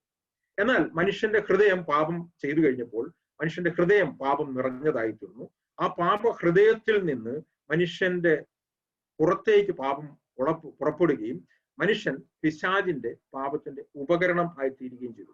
ഉൽപ്പത്തി പുസ്തകം 5-ാമത്തെ അധ്യായത്തിന്റെ 5-6 വാക്യങ്ങളിൽ മനുഷ്യനെ ദൈവം വീണ്ടും നോക്കിയിട്ട് പറയുന്ന ഒരു വാക്യമുണ്ട്. മനുഷ്യന്റെ ഹൃദയ നിരൂപണങ്ങളൊക്കെയും എപ്പോഴും ദോഷമുള്ളതാകുന്നു എന്ന് ദൈവം കണ്ട് മനുഷ്യനെ ഉണ്ടാക്കിയതിൽ തന്നെ ദൈവത്തിന് മനോവിഷമം ഉണ്ടായി എന്ന് പറയുന്നുണ്ട്. ദൈവം നല്ലത് എന്ന് കണ്ട ഒരു മനുഷ്യന്റെ ഉള്ളിൽ നിന്നുള്ള പാപം പുറത്തേക്ക് വരാനായിട്ടും മനുഷ്യൻ പിശാചിന്റെ അടിമയായി തീർന്നപ്പോൾ അവനെ നോക്കിയിട്ട് ദൈവം ദുഃഖിക്കുകയാണ്. അതാണ് നമ്മൾ ഉൽപ്പത്തി പുസ്തകത്തിൽ കാണുന്നത്. അന്നേരം യേശുക്രിസ്തു ഈ ഭൂമിയിൽ വന്നപ്പോൾ ഏറ്റവും പ്രധാനമായിട്ടും പോയിന്റ് ചെയ്യാനായിട്ടും മനുഷ്യനെ പഠിപ്പിക്കാനായിട്ടും ശ്രമിച്ച ഒരു കാര്യമെന്നുള്ളത് മനുഷ്യന്റെ ഉള്ളിലുള്ള അവന്റെ പാപാവസ്ഥയെ അവന് ബോധ്യപ്പെടുത്താൻ വേണ്ടിയിട്ടാണ് യേശുക്രിസ്തു ശ്രമിച്ചത്. നമുക്ക് മർക്കോസിന്റെ സുവിശേഷം 7-ാമത്തെ അധ്യായത്തിൽ ഒരു സംഭവം കാണുന്നുണ്ട്. അതിലേക്ക് നമുക്കൊന്ന് പോകാം. മർക്കോസിന്റെ സുവിശേഷം 7-ാമത്തെ അധ്യായത്തിന്റെ 2 മുതലുള്ള വാക്യങ്ങൾ വായിച്ചു കഴിഞ്ഞു കഴിഞ്ഞാൽ നമുക്കൊരു കാര്യം മനസ്സിലാകും. എപ്പോഴും യേശുക്രിസ്തുവിന് ഒരു കോൺഫ്ലിക്റ്റ് ഉണ്ടായിരുന്നത് പരീശന്മാരുമായിട്ടാണ്. ആ പരീശന്മാരുള്ള കോൺഫ്ലിക്റ്റും എന്ന് പറയുന്നത് വിശുദ്ധിയുമായിട്ട് സംബന്ധിച്ച് തന്നെയാണ്. പരീശന്മാരുടെ വിശുദ്ധിയുടെ ചില മാനദണ്ഡങ്ങൾ യേശുക്രിസ്തുവിന്റെ ശിഷ്യന്മാരും പലപ്പോഴും ബ്രേക്ക് ചെയ്തുകൊണ്ടിരുന്നു. ഇല്ലെങ്കിൽ ആ സ്റ്റാൻഡേർഡിലേക്ക് യേശുക്രിസ്തു എത്തുന്നില്ല എന്നുള്ളത് ഇവരുടെ പരാതിയാണ്. അതായത് ഈ പരീശന്മാർക്ക് അവർക്ക് ചില പ്രമാണങ്ങളുണ്ട്, അവർക്ക് വിശുദ്ധിയുടെ ചില സ്റ്റാൻഡേർഡുകളുണ്ട്. ആ സ്റ്റാൻഡേർഡിൽ എത്താത്തവർ എല്ലാവരും അശുദ്ധരാണ്. അന്നേരം യേശുക്രിസ്തുവിന്റെ ശിഷ്യന്മാർ അവർ വെച്ചിരിക്കുന്ന ചില സ്റ്റാൻഡേർഡിൽ എത്തുന്നില്ല. അതെന്ന് വെച്ച് കഴിഞ്ഞാൽ അത് 2-ാമത്തെ വാക്യത്തിൽ 7-ന്റെ 1-2 വാക്യങ്ങളിൽ കാണുന്നു. യെരുശലേമിൽ നിന്ന് പരീശന്മാരും ചില ശാസ്ത്രന്മാരും അവരുടെ അടുക്കൽ വന്നുകൂടി. അവന്റെ ശിഷ്യന്മാർ ചിലർ ശുദ്ധിയില്ലാത്ത എന്ന് വെച്ചാൽ കഴുകാത്ത കൈ കൊണ്ട് ഭക്ഷണം കഴിക്കുന്നതെന്നുണ്ട്. അന്നേരം അവരുടെ ഒരു സ്റ്റാൻഡേർഡാണ്, അവരുടെ ഒരു മാനദണ്ഡമാണ് വിശുദ്ധിയുടെ മാനദണ്ഡം എന്ന് പറഞ്ഞാൽ എപ്പോഴും കുളിച്ച് കൈയൊക്കെ കഴുകുകയാണ് ഭക്ഷണം കഴിക്കുന്നത്. എന്നിട്ട് അത് താഴേക്ക് അതിനെപ്പറ്റി വിശദീകരിക്കുന്നു. കുളിക്കാൻ മാത്രമല്ല അവരെല്ലാ ചെമ്പ് വട്ടക എല്ലാം അവർ കഴുകുന്നത് ഒക്കെ അവരുടെ ഒരു ചട്ടമാണെന്നാണ് പറഞ്ഞിരിക്കുന്നത്. അവരുടെ റിലീജ്, അവരുടെ ഒബ്സർവേഷൻസ് അങ്ങനെയാണ്. കർത്താവ് ഈ ഒരു അവസരം എടുത്തുകൊണ്ട് ഇവരുടെ ഒരു ഏറ്റവും അതിപ്രധാനമായിട്ടുള്ളൊരു കാര്യം ഇവരെ പഠിപ്പിക്കാനായിട്ട് ശ്രമിക്കുക. താഴേക്ക് എല്ലാ വാക്യങ്ങളും എടുക്കേണ്ട. താഴേക്ക് വരുമ്പോഴേക്കും 15-ാമത്തെ വാക്യത്തിൽ യേശുക്രിസ്തു പറയാണ്, പുറത്തു നിന്ന് മനുഷ്യന്റെ അകത്ത് ചെല്ലുന്ന യാതൊന്നിനും അവനെ അശുദ്ധനാക്കുവാനായി കഴിയുകയില്ല. യേശുക്രിസ്തു വളരെ വളരെ ശക്തമായിട്ടുള്ള ഒരു സ്റ്റേറ്റ്മെന്റ് പറയുകയാണ്. പുറത്തുനിന്ന് ഒരു സാധനത്തിനും അകത്തേക്ക് കയറി ഒരു മനുഷ്യനെ അശുദ്ധനാക്കാനായിട്ട് കഴിയില്ല. അത് വിശദീകരണം ചോദിക്കുമ്പോൾ യേശുക്രിസ്തു അത് പറയുന്നുണ്ട്. അതിന്റെ 18-ാമത്തെ വാക്യം വീണ്ടും പറയാണ്, പുറത്തുനിന്ന് മനുഷ്യന്റെ അകത്ത് ചെല്ലുന്ന യാതൊന്നിനും അവനെ അശുദ്ധനാക്കാൻ കഴിയുന്നില്ല എന്ന് നിങ്ങൾ തിരിച്ചറിയുന്നില്ലയോ? അത് അവന്റെ ഹൃദയത്തിലേക്കല്ല ചെല്ലുന്നത്, അവന്റെ വയറ്റിലേക്കാണ് ചെല്ലുന്നത്. അത് പിന്നെ മറപ്പുരയിലേക്ക് പോകുന്നു. ഇങ്ങനെ സകല പൂജ്യങ്ങളും ശുദ്ധി വരുന്നു. എന്ന് വെച്ച് കഴിഞ്ഞാൽ നമ്മൾ കഴിക്കുന്ന ഒരു സാധനത്തിൽ നമ്മളെ അശുദ്ധനാക്കാൻ കഴിയാത്തതിന്റെ കാരണം അത് ഹൃദയത്തിലേക്ക് പോകുന്നില്ല. അതിന് എന്തെങ്കിലും ഒരു വിഷാംശം ഒക്കെ ഉണ്ടെങ്കിൽ തന്നെ നമ്മുടെ ശരീരം അത് ശുദ്ധീകരിച്ച് അതിനെ പുറത്തേക്ക് തള്ളുന്നതുകൊണ്ട് ആ ഭക്ഷണ സാധനം ശുദ്ധമായി തീരും, അല്ലെങ്കിൽ ശരീരത്തിലേക്ക് പോകും. എന്നാൽ മനുഷ്യനെ അശുദ്ധനാക്കുന്ന ഒരു കാര്യമുണ്ട്. ആ മനുഷ്യനെ അശുദ്ധനാക്കുന്ന ഒരു കാര്യം, പുറത്തുനിന്ന് മനുഷ്യന് അശുദ്ധനാകാൻ കഴിയാത്തതിന്റെ കാര്യം മനുഷ്യന്റെ അശുദ്ധി ഇരിക്കുന്ന അകത്താണ്. അകത്ത് അശുദ്ധനായ ഒരു മനുഷ്യനെ പുറത്തുനിന്ന് അശുദ്ധനാക്കാനായിട്ട് കഴിയുകയില്ല. മാത്രമല്ല പുറത്തുനിന്ന് അവനെ വിശുദ്ധനാക്കാനായിട്ടും കഴിയുകയില്ല. അതാണ് കർത്താവ് അടുത്ത വാക്യത്തിൽ പറഞ്ഞിരിക്കുന്നത്. മനുഷ്യനിൽ നിന്ന് പുറപ്പെടുന്നത് അത്രേ മനുഷ്യനെ അശുദ്ധനാക്കുന്നത്.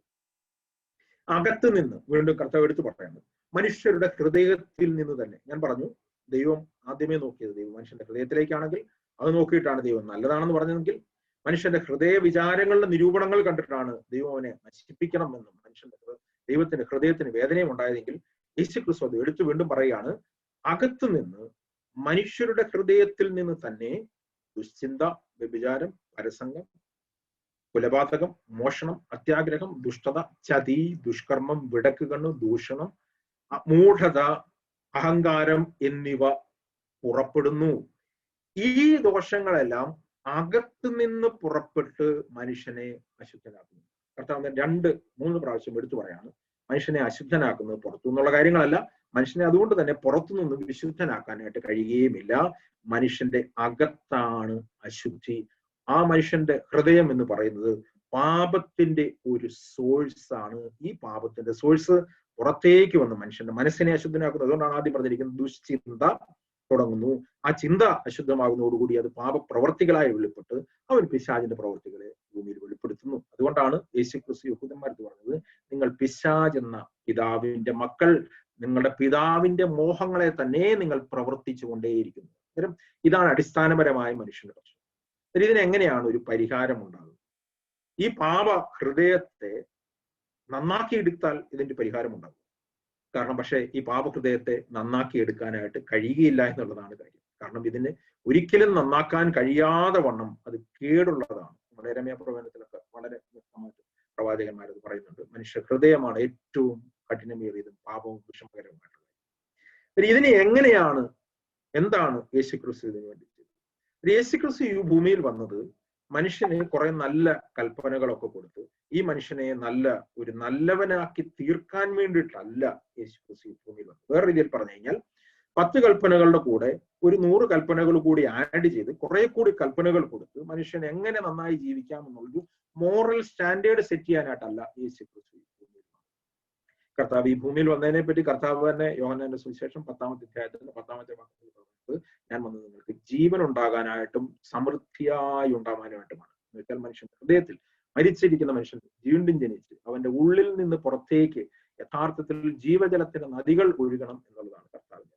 യോഹന്നാന്റെ സുവിശേഷം 7-ാമത്തെ അധ്യായത്തിന്റെ 37 മുതൽ 39 വരെയുള്ള വാക്യങ്ങൾ യേശുക്രിസ്തു ഇതാണ് വീണ്ടും പറഞ്ഞിരിക്കുന്നത്. ഇവിടെ മർക്കോസിന്റെ സുവിശേഷത്തിൽ 7:15 കർത്താവ് പറഞ്ഞു, മനുഷ്യന്റെ അകത്ത് നിന്ന്, from the inner most being, അവിടെ നിന്നാണ് മനുഷ്യന്റെ പാപം പുറപ്പെടുന്നത്. അതാണ് പുറത്തേക്ക് പാപത്തിന്റെ ജലമായി പുറത്തേക്ക് ഒഴുകി മനുഷ്യനെ അശുദ്ധനാക്കുന്നത് എന്ന് പറഞ്ഞെങ്കിൽ, യോഹന്നാന്റെ സുവിശേഷം 7-ാമത്തെ അധ്യായത്തിന്റെ 33-ാമത്തെ വാക്യത്തിൽ യേശുക്രിസ്തു പറയാണ്, ഉത്സവത്തിന്റെ മഹാദിനമായ ഒടുക്കത്തെ നാളിൽ യേശു നിന്നുകൊണ്ട്, ദാഹിക്കുന്നവനെല്ലാം എന്റെ അടുക്കൽ വന്നു കുടിക്കട്ടെ, എന്നിൽ വിശ്വസിക്കുന്നവന്റെ ഉള്ളിൽ നിന്ന്, ഇംഗ്ലീഷിൽ ഇങ്ങനെയാണ്, he who believes in me, as the scripture said, from his innermost being will flow rivers of living water.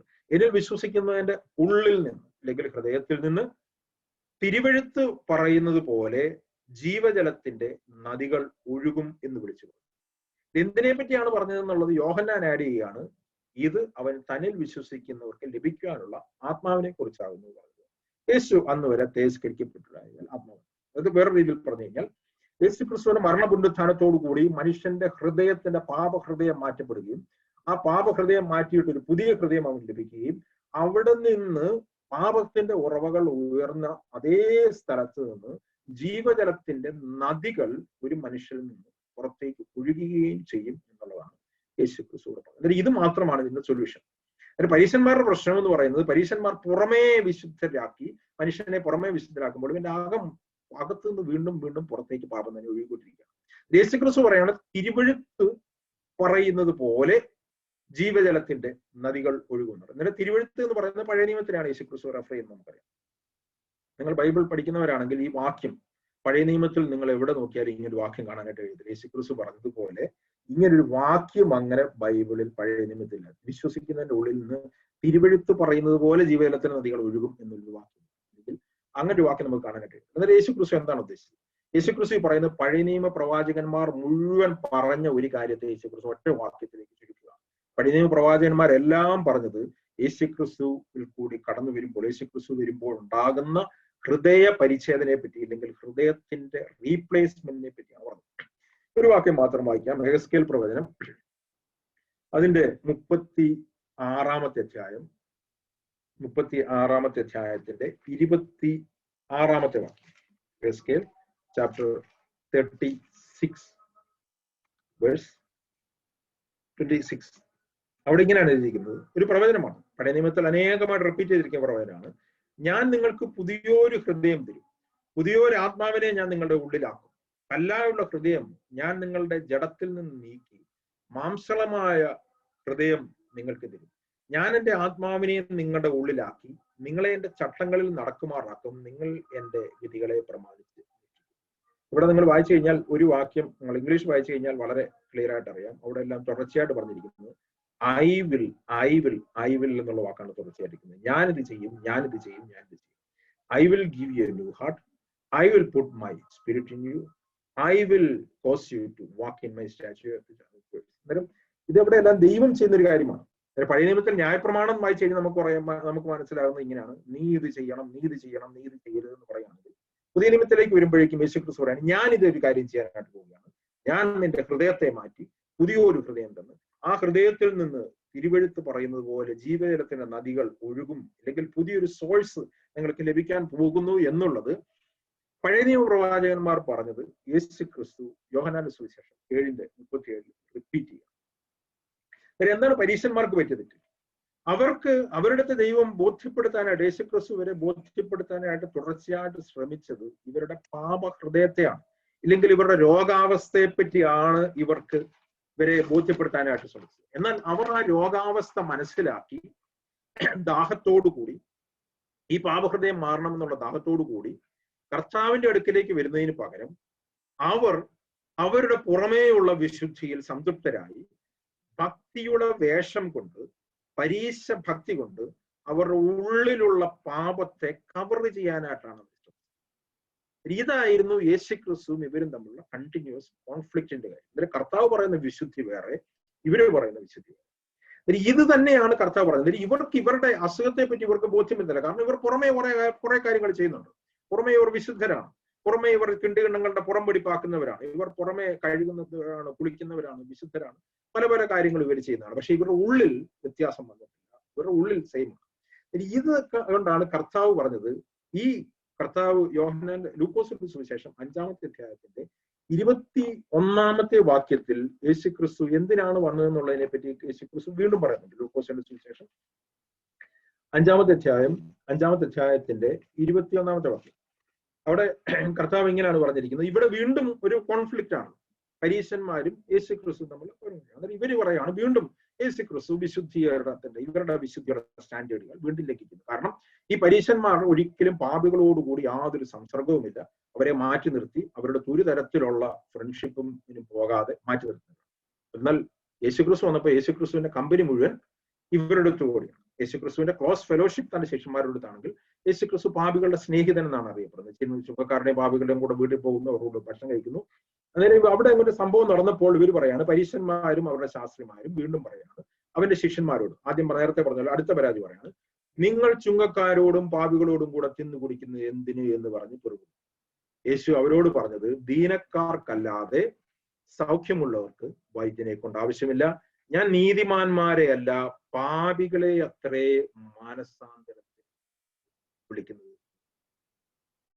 മാനസാന്തരത്തിന് വിളിക്കുവാൻ വന്നിരിക്കുന്നവർ. എന്നാലും ഞാൻ പറഞ്ഞിട്ടായിരുന്നു പറഞ്ഞാൽ യേശുക്രിസ്തു വീണ്ടും പറയാണ്, യഥാർത്ഥത്തിൽ പാപ രോഗത്തെപ്പറ്റി, പാപഹൃദയത്തെപ്പറ്റി യഥാർത്ഥത്തിൽ ബോധ്യമുണ്ടായി. അതിനുള്ള സൗഖ്യത്തിന് വേണ്ടിയിട്ട് എൻ്റെ അടുക്കൽ വരുന്നവർക്ക് വേണ്ടി മാത്രമാണ് ഞാൻ, അല്ലാതെ പരീശന്മാർക്ക് വേണ്ടിയിട്ടല്ല. യേശുക്രിസ്തു ഇതാണ് ഇവരുടെ പ്രശ്നം. എന്നാലും ഞാൻ പറഞ്ഞു വന്നത് ഇതാണ്, അന്നേരം പാപികൾക്ക് എന്തുകൊണ്ടാണ് യേശുക്രിസ്തുവിന്റെ അടുക്കലേക്ക് ഓടി വരാനായിട്ട് കഴിഞ്ഞതും, പാപികൾ എന്തുകൊണ്ടാണ് പരീശന്മാരുടെ അടുത്ത് നിന്ന് ഓടി രക്ഷപ്പെടാനായിട്ട് ശ്രമിച്ചത്? കാരണം യേശുക്രിസ്തുവിന്റെ വിശുദ്ധി കാണുമ്പോൾ ഇവർക്ക് അവരുടെ പാപത്തെ പറ്റി ബോധ്യം വരികയും ഈ വിശുദ്ധ ജീവിതം എനിക്ക് ആവശ്യമുണ്ട് എന്നുള്ളൊരു ബോധ്യം വരികയും ചെയ്യാം. കാരണം ആ വിശുദ്ധ ജീവിതം യഥാർത്ഥത്തിൽ പരിശുദ്ധാത്മാവിന്റെ വിശുദ്ധ ജീവിതമാണ്. അതിൽ പരിശുദ്ധാത്മാവിന്റെ നീതിയും സമാധാനവും സന്തോഷവുമുള്ള ജോയ്ഫുൾ ആയിട്ടുള്ള ഒരു ലൈഫാണ് യഥാർത്ഥത്തിലുള്ള യേശുക്രിസ്തു പഠിപ്പിച്ച വിശുദ്ധ ജീവിതം. എന്നാൽ പരീശന്മാരുടെ വിശുദ്ധ ജീവിതം എന്ന് പറഞ്ഞു കഴിഞ്ഞാൽ ഒരു മൊണോട്ടണസ് ലൈഫാണ്, വളരെ കഷായം കുടിക്കുന്നത് പോലത്തെ വിശുദ്ധ ജീവിതം. ഇത് പാപികൾക്ക് ഇതിലേക്ക് കടന്നു വരാനായിട്ട് ആഗ്രഹമില്ല. എന്നാൽ യേശുക്രിസ്തുവിനെ കണ്ടപ്പോൾ ഇവർക്ക് മനസ്സിലാവുകയാണ്, ഇവരുടെ പാപത്തെ പറ്റി ബോധ്യം വന്നിട്ട് ഇവർ യേശുക്രിസ്തുവിന്റെ അടുക്കിലേക്ക് അവർ രോഗികളാണ് എന്നുള്ള ബോധ്യത്തിൽ കർത്താവിന്റെ അടുക്കിലേക്ക് വരികയാണ്. എന്നാൽ പരീശന്മാരുടെ അടുത്ത് ഓടി മാറുക. ഞാൻ അതുകൊണ്ടാണ് ആദ്യം പറഞ്ഞത്, ഇന്ന് നമ്മൾക്ക് വിശുദ്ധി എന്ന് കേൾക്കുമ്പോൾ പലർക്കും ഉണ്ടാകുന്ന ഒരു അവേർഷന്റെ കാര്യം, നമ്മൾ കാണുന്ന വിശുദ്ധി എന്നത് പലപ്പോഴും യഥാർത്ഥത്തിൽ യേശുക്രിസ്തു പഠിപ്പിച്ച വിശുദ്ധിയല്ല, പരിശുദ്ധാത്മാവിന്റെ നിയന്ത്രണത്തിലുള്ള ലൈഫിലുള്ള വിശുദ്ധിയല്ല, മറിച്ച് പരീശന്റെ കിണ്ടികിണ്ണങ്ങളുടെ പുറം വെടിപ്പാക്കുന്ന വിശുദ്ധിയാണ്. അതുകൊണ്ട് തന്നെ ഇന്ന് പലപ്പോഴും വിശുദ്ധി എന്ന് കേൾക്കുമ്പോൾ, ഹോളിനെസ് എന്ന് കേൾക്കുമ്പോൾ ആൾക്കാർ അതിൽ നിന്ന് ഭയപ്പാടോടുകൂടി മാറി നിൽക്കണം. ഒരു കഥ ഇങ്ങനെ കേട്ടിട്ടുണ്ട്. ഒരിക്കലൊരു വ്യക്തി ഒരു ചെറുപ്പക്കാരുടെ അടുത്ത് പറഞ്ഞു, സുവിശേഷം പറഞ്ഞിട്ട് പറഞ്ഞു, നിനക്ക് യേശുക്രിസ്തുവിനെ സ്വീകരിക്കാൻ താല്പര്യമുണ്ടോ, നിനക്കൊരു വിശുദ്ധ ജീവിതത്തിലേക്ക് വരാൻ താല്പര്യമുണ്ടോ എന്ന് ചോദിച്ചപ്പോൾ ഈ ചെറുപ്പക്കാരൻ ഇദ്ദേഹത്തിന്റെ മുഖത്ത് നോക്കിയിട്ട് എന്ന് പറഞ്ഞു, ഇങ്ങനെയുള്ളൊരു ജീവിതമാണെങ്കിൽ അതിലേക്ക് വരാനായിട്ട് എനിക്ക് താല്പര്യമില്ല, എനിക്ക് ഓൾറെഡി ഇഷ്ടം പോലെ പ്രശ്നങ്ങളുണ്ട്, സഹോദരനെ കണ്ടിട്ട് ഈ ജീവിതത്തിലോട്ട് വരാനായിട്ട് എനിക്ക് വലിയ താല്പര്യം തോന്നുന്നില്ല എന്ന് പറഞ്ഞു. എന്നാൽ ഞാൻ പറഞ്ഞത്, നമ്മൾ പലപ്പോഴും കാണുന്നത് ഈ തരത്തിലുള്ള വിശുദ്ധിയാണ്. എന്നാൽ ഞാൻ തിരിച്ചു വരട്ടെ. എന്നിട്ട് ഞാൻ പറഞ്ഞത്, ഈ ഒരു വിശുദ്ധിയെ പറ്റി അല്ല കർത്താവ് പഠിപ്പിക്കുന്നത്, അപ്പോസ്തലന്മാർ പഠിപ്പിക്കുന്നത്, യേശുക്രിസ്തു പഠിപ്പിക്കുന്നത്. യേശുക്രിസ്തു പഠിപ്പിക്കുമ്പോൾ പഠിപ്പിക്കുന്നത് ഹൃദയത്തിൽ ഉണ്ടാകുന്ന മാറ്റവും അതിൽ നിന്ന് പുറത്തേക്ക് വരുന്ന വിശുദ്ധിയെ പറ്റി. അതാണ് പത്രോസ് പറഞ്ഞത്. നമുക്ക് പത്രോസ് പറഞ്ഞ വാക്യത്തിലേക്ക് മടങ്ങി വരാം. എന്താണ് വിശുദ്ധി എന്നുള്ളതും എന്താണ് ദൈവം പഠിപ്പിക്കുന്ന വിശുദ്ധി എന്നുള്ളതും ഞാൻ പറഞ്ഞില്ല എങ്കിൽ ഞാൻ പറയുന്ന വിശുദ്ധി എന്നുള്ളത് നിങ്ങൾ വേറെ രീതിയിൽ ചിന്തിക്കാൻ സാധ്യതകളുണ്ടാകും. എന്നിട്ട് പത്രോസ് പറയാണ്, 1 പത്രോസ് അതിന്റെ 1-ാമത്തെ അധ്യായം 1-ാമത്തെ അധ്യായത്തിന്റെ 15-ാമത്തെ വാക്യത്തിൽ പറയാണ്, നിങ്ങളെ വിളിച്ച വിശുദ്ധനത്വമാണ്. അന്നേരം കർത്താവ് വിശുദ്ധിയുടെ സ്റ്റാൻഡേർഡ് പഠിപ്പിക്കുമ്പോൾ ഏതെങ്കിലും ലോകത്തിലുള്ള ഏതെങ്കിലും വിശുദ്ധന്റെ സ്റ്റാൻഡേർഡ് അല്ല കർത്താവ് പഠിപ്പിക്കുന്നത്. വേറൊരു രീതിയിൽ പറഞ്ഞു കഴിഞ്ഞാൽ, നിങ്ങൾ വേറൊരു വ്യക്തിയുടെ കൂട്ട് വിശുദ്ധനാകണമെന്നോ, നിങ്ങളുടെ സഭയിലെ ഇന്ന ഒരാളുടെ കൂട്ട് വിശുദ്ധനാകണമെന്നോ, നിങ്ങളുടെ സഭയിലെ മൂപ്പനെ പോലെ വിശുദ്ധനാകണമെന്നോ, നിങ്ങളുടെ സഭയിലെ പാസ്റ്ററെ പോലെ വിശുദ്ധനാകണമെന്നോ, ഇങ്ങനെയൊന്നുമല്ല കർത്താവ് പഠിപ്പിക്കുന്നത്. കർത്താവ് വിശുദ്ധിയുടെ സ്റ്റാൻഡേർഡ് പഠിപ്പിക്കുമ്പോൾ വളരെ വ്യക്തമാണ്. കർത്താവ് പറയാണ്, നിങ്ങളെ വിളിച്ച വിശുദ്ധന് ഒത്തവണ്ണം അനുസരണമുള്ള മക്കളായി എല്ലാ നടപ്പിലും വിശുദ്ധരായി. എന്നിട്ട് പറയാണ്, ഞാൻ വിശുദ്ധനാകിയാൽ നിങ്ങളും വിശുദ്ധരായിരിക്കും എന്ന് എഴുതിയിരിക്കുന്നത്. അല്ലെങ്കിൽ കർത്താവിന്റെ വിശുദ്ധിയുടെ സ്റ്റാൻഡേർഡ് കർത്താവിന്റെ വിശുദ്ധി തന്നെയാണ്. കർത്താവ് തന്നെയാണ് അവിടെ വിശുദ്ധിയുടെ സ്റ്റാൻഡേർഡ് വെച്ചിരിക്കുന്നത്, അല്ല മനുഷ്യന്റെ വിശുദ്ധിയല്ല. ഇവിടെയും സ്വാഭാവികമായിട്ട് നമുക്കൊരു ചോദ്യം ഉണ്ടാവാനായിട്ടുള്ള സാധ്യതയുണ്ട്. ദൈവം പഠിക്കുന്നവർക്ക് അല്ലെങ്കിൽ ചിന്തിക്കുന്നവർക്ക് ഒരു ചോദ്യം ഉണ്ടാവാനായിട്ടുള്ള സാധ്യതയുണ്ട്. കർത്താവ് പറയാണ്, ഞാൻ വിശുദ്ധനായിരിക്കാൻ നിങ്ങളും വിശുദ്ധരായിരിക്കണം. അതിന്റെ ലോജിക്ക് എന്താണ്? ഞാൻ വിശുദ്ധനായിരിക്കുന്നതുകൊണ്ട്, ദൈവം വിശുദ്ധരായിരിക്കുന്നതുകൊണ്ട് നമ്മൾ എന്തിനു വിശുദ്ധരായിരിക്കും? അല്ലെങ്കിൽ ഞാനിപ്പം പറയാണ്, ഞാൻ കുവൈറ്റിൽ ജോലി ചെയ്യുന്നതുകൊണ്ട് നിങ്ങൾ എല്ലാവരും കുവൈറ്റിൽ ജോലി ചെയ്യണമെന്ന് പറയുന്ന പോലത്തെ ഒരു ഇല്ലോജിക്കായിട്ടുള്ളൊരു കാര്യമല്ലേ ഇത്? കർത്താവ് വിശുദ്ധരായിരിക്കണം, വിശുദ്ധനായിരിക്കുന്നു, അതുകൊണ്ട് നമ്മൾ വിശുദ്ധരായിരിക്കണം എന്ന് പറയുന്നതിന്റെ കാര്യമുണ്ട്. അതിനുള്ള കാരണം നേരത്തെ ഞാൻ പറഞ്ഞു, കർത്താവ് നമ്മളെ സൃഷ്ടിച്ചത് തൻ്റെ സാദൃശ്യത്തിലും തൻ്റെ സ്വരൂപത്തിലും. അതായത് കർത്താവ് വിശുദ്ധനാണെങ്കിൽ ദൈവം നമ്മളെ സൃഷ്ടിച്ചതും അതേ വിശുദ്ധിയെ റിഫ്ലക്ട് ചെയ്യാൻ വേണ്ടിയിട്ടാണ്. അല്ലെങ്കിൽ കർത്താവിന്റെ വിശുദ്ധിയെ ഒരു കണ്ണാടി പോലെ റിഫ്ലക്ട് ചെയ്യാൻ വേണ്ടിയിട്ടാണ് കർത്താവ് നമ്മളെ സൃഷ്ടിച്ചത്. നമ്മുടെ സൃഷ്ടിയിലെ ഉദ്ദേശം തന്നെ അതുകൊണ്ടാണ്.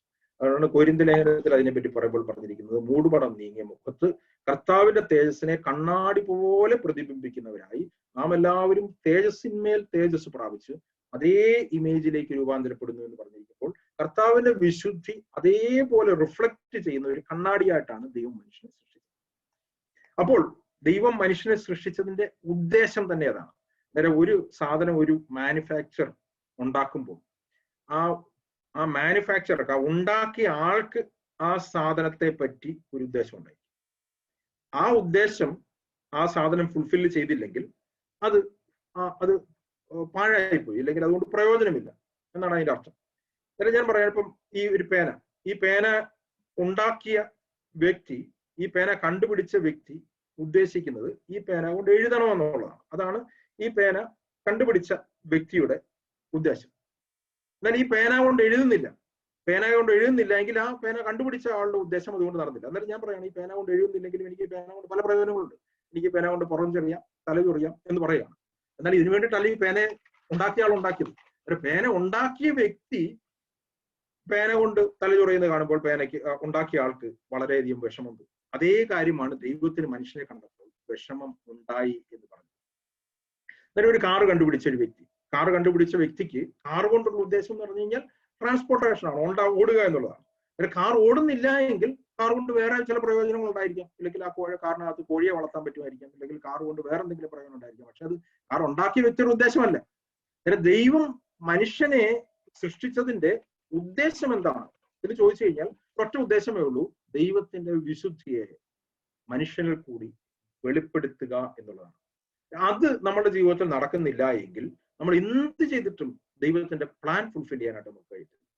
നമ്മുടെ എല്ലാം പറഞ്ഞേക്കാം, നമ്മൾ ഒരുപാട് സുവിശേഷം പറയുന്നുണ്ട്, ഞാൻ രോഗികളെ സൗഖ്യമാക്കുന്നുണ്ട്, സഹായിക്കുന്നുണ്ട്, ദാനധർമ്മം ചെയ്യുന്നുണ്ട്, എല്ലാ കാര്യങ്ങളും ചെയ്യുന്നുണ്ടായിരിക്കും, ഞാൻ പല പല കാര്യങ്ങൾ ചെയ്യുന്നുണ്ടായിരിക്കും, ഞാൻ അത്ഭുത പ്രവൃത്തി ചെയ്യുന്നുണ്ട്. പക്ഷെ ദൈവം അവസാനം അങ്ങനെയുള്ളവരത്ത് പറയും, അധർമ്മം പ്രവർത്തിക്കുന്നവരെ എന്നെ വിട്ടുപോകും, എന്നെ അറിയുന്നില്ല എന്ന് പറയുന്ന ഒരു കാര്യം ദൈവത്തിന്റെ പ്രൈമറി ഉദ്ദേശം, ദൈവനെ ഉണ്ടാക്കിയ ഉദ്ദേശം ഫുൾഫിൽ ചെയ്തില്ല എന്നുള്ളത്. അതായത് ഞാൻ പറഞ്ഞു വരട്ടെ, ദൈവം നമ്മളുടെ അടുത്ത് ഞാൻ വിശുദ്ധനായിരിക്കുന്നത് പോലെ നിങ്ങളും വിശുദ്ധരായിരിക്കണം എന്ന് ആവശ്യപ്പെടുന്നതിന്റെ കാരണം ദൈവം നമ്മളെ സൃഷ്ടിച്ചത് ദൈവത്തിന്റെ പ്ലാൻ ഫുൾഫിൽ ചെയ്യാൻ വേണ്ടിയിട്ടാണ്.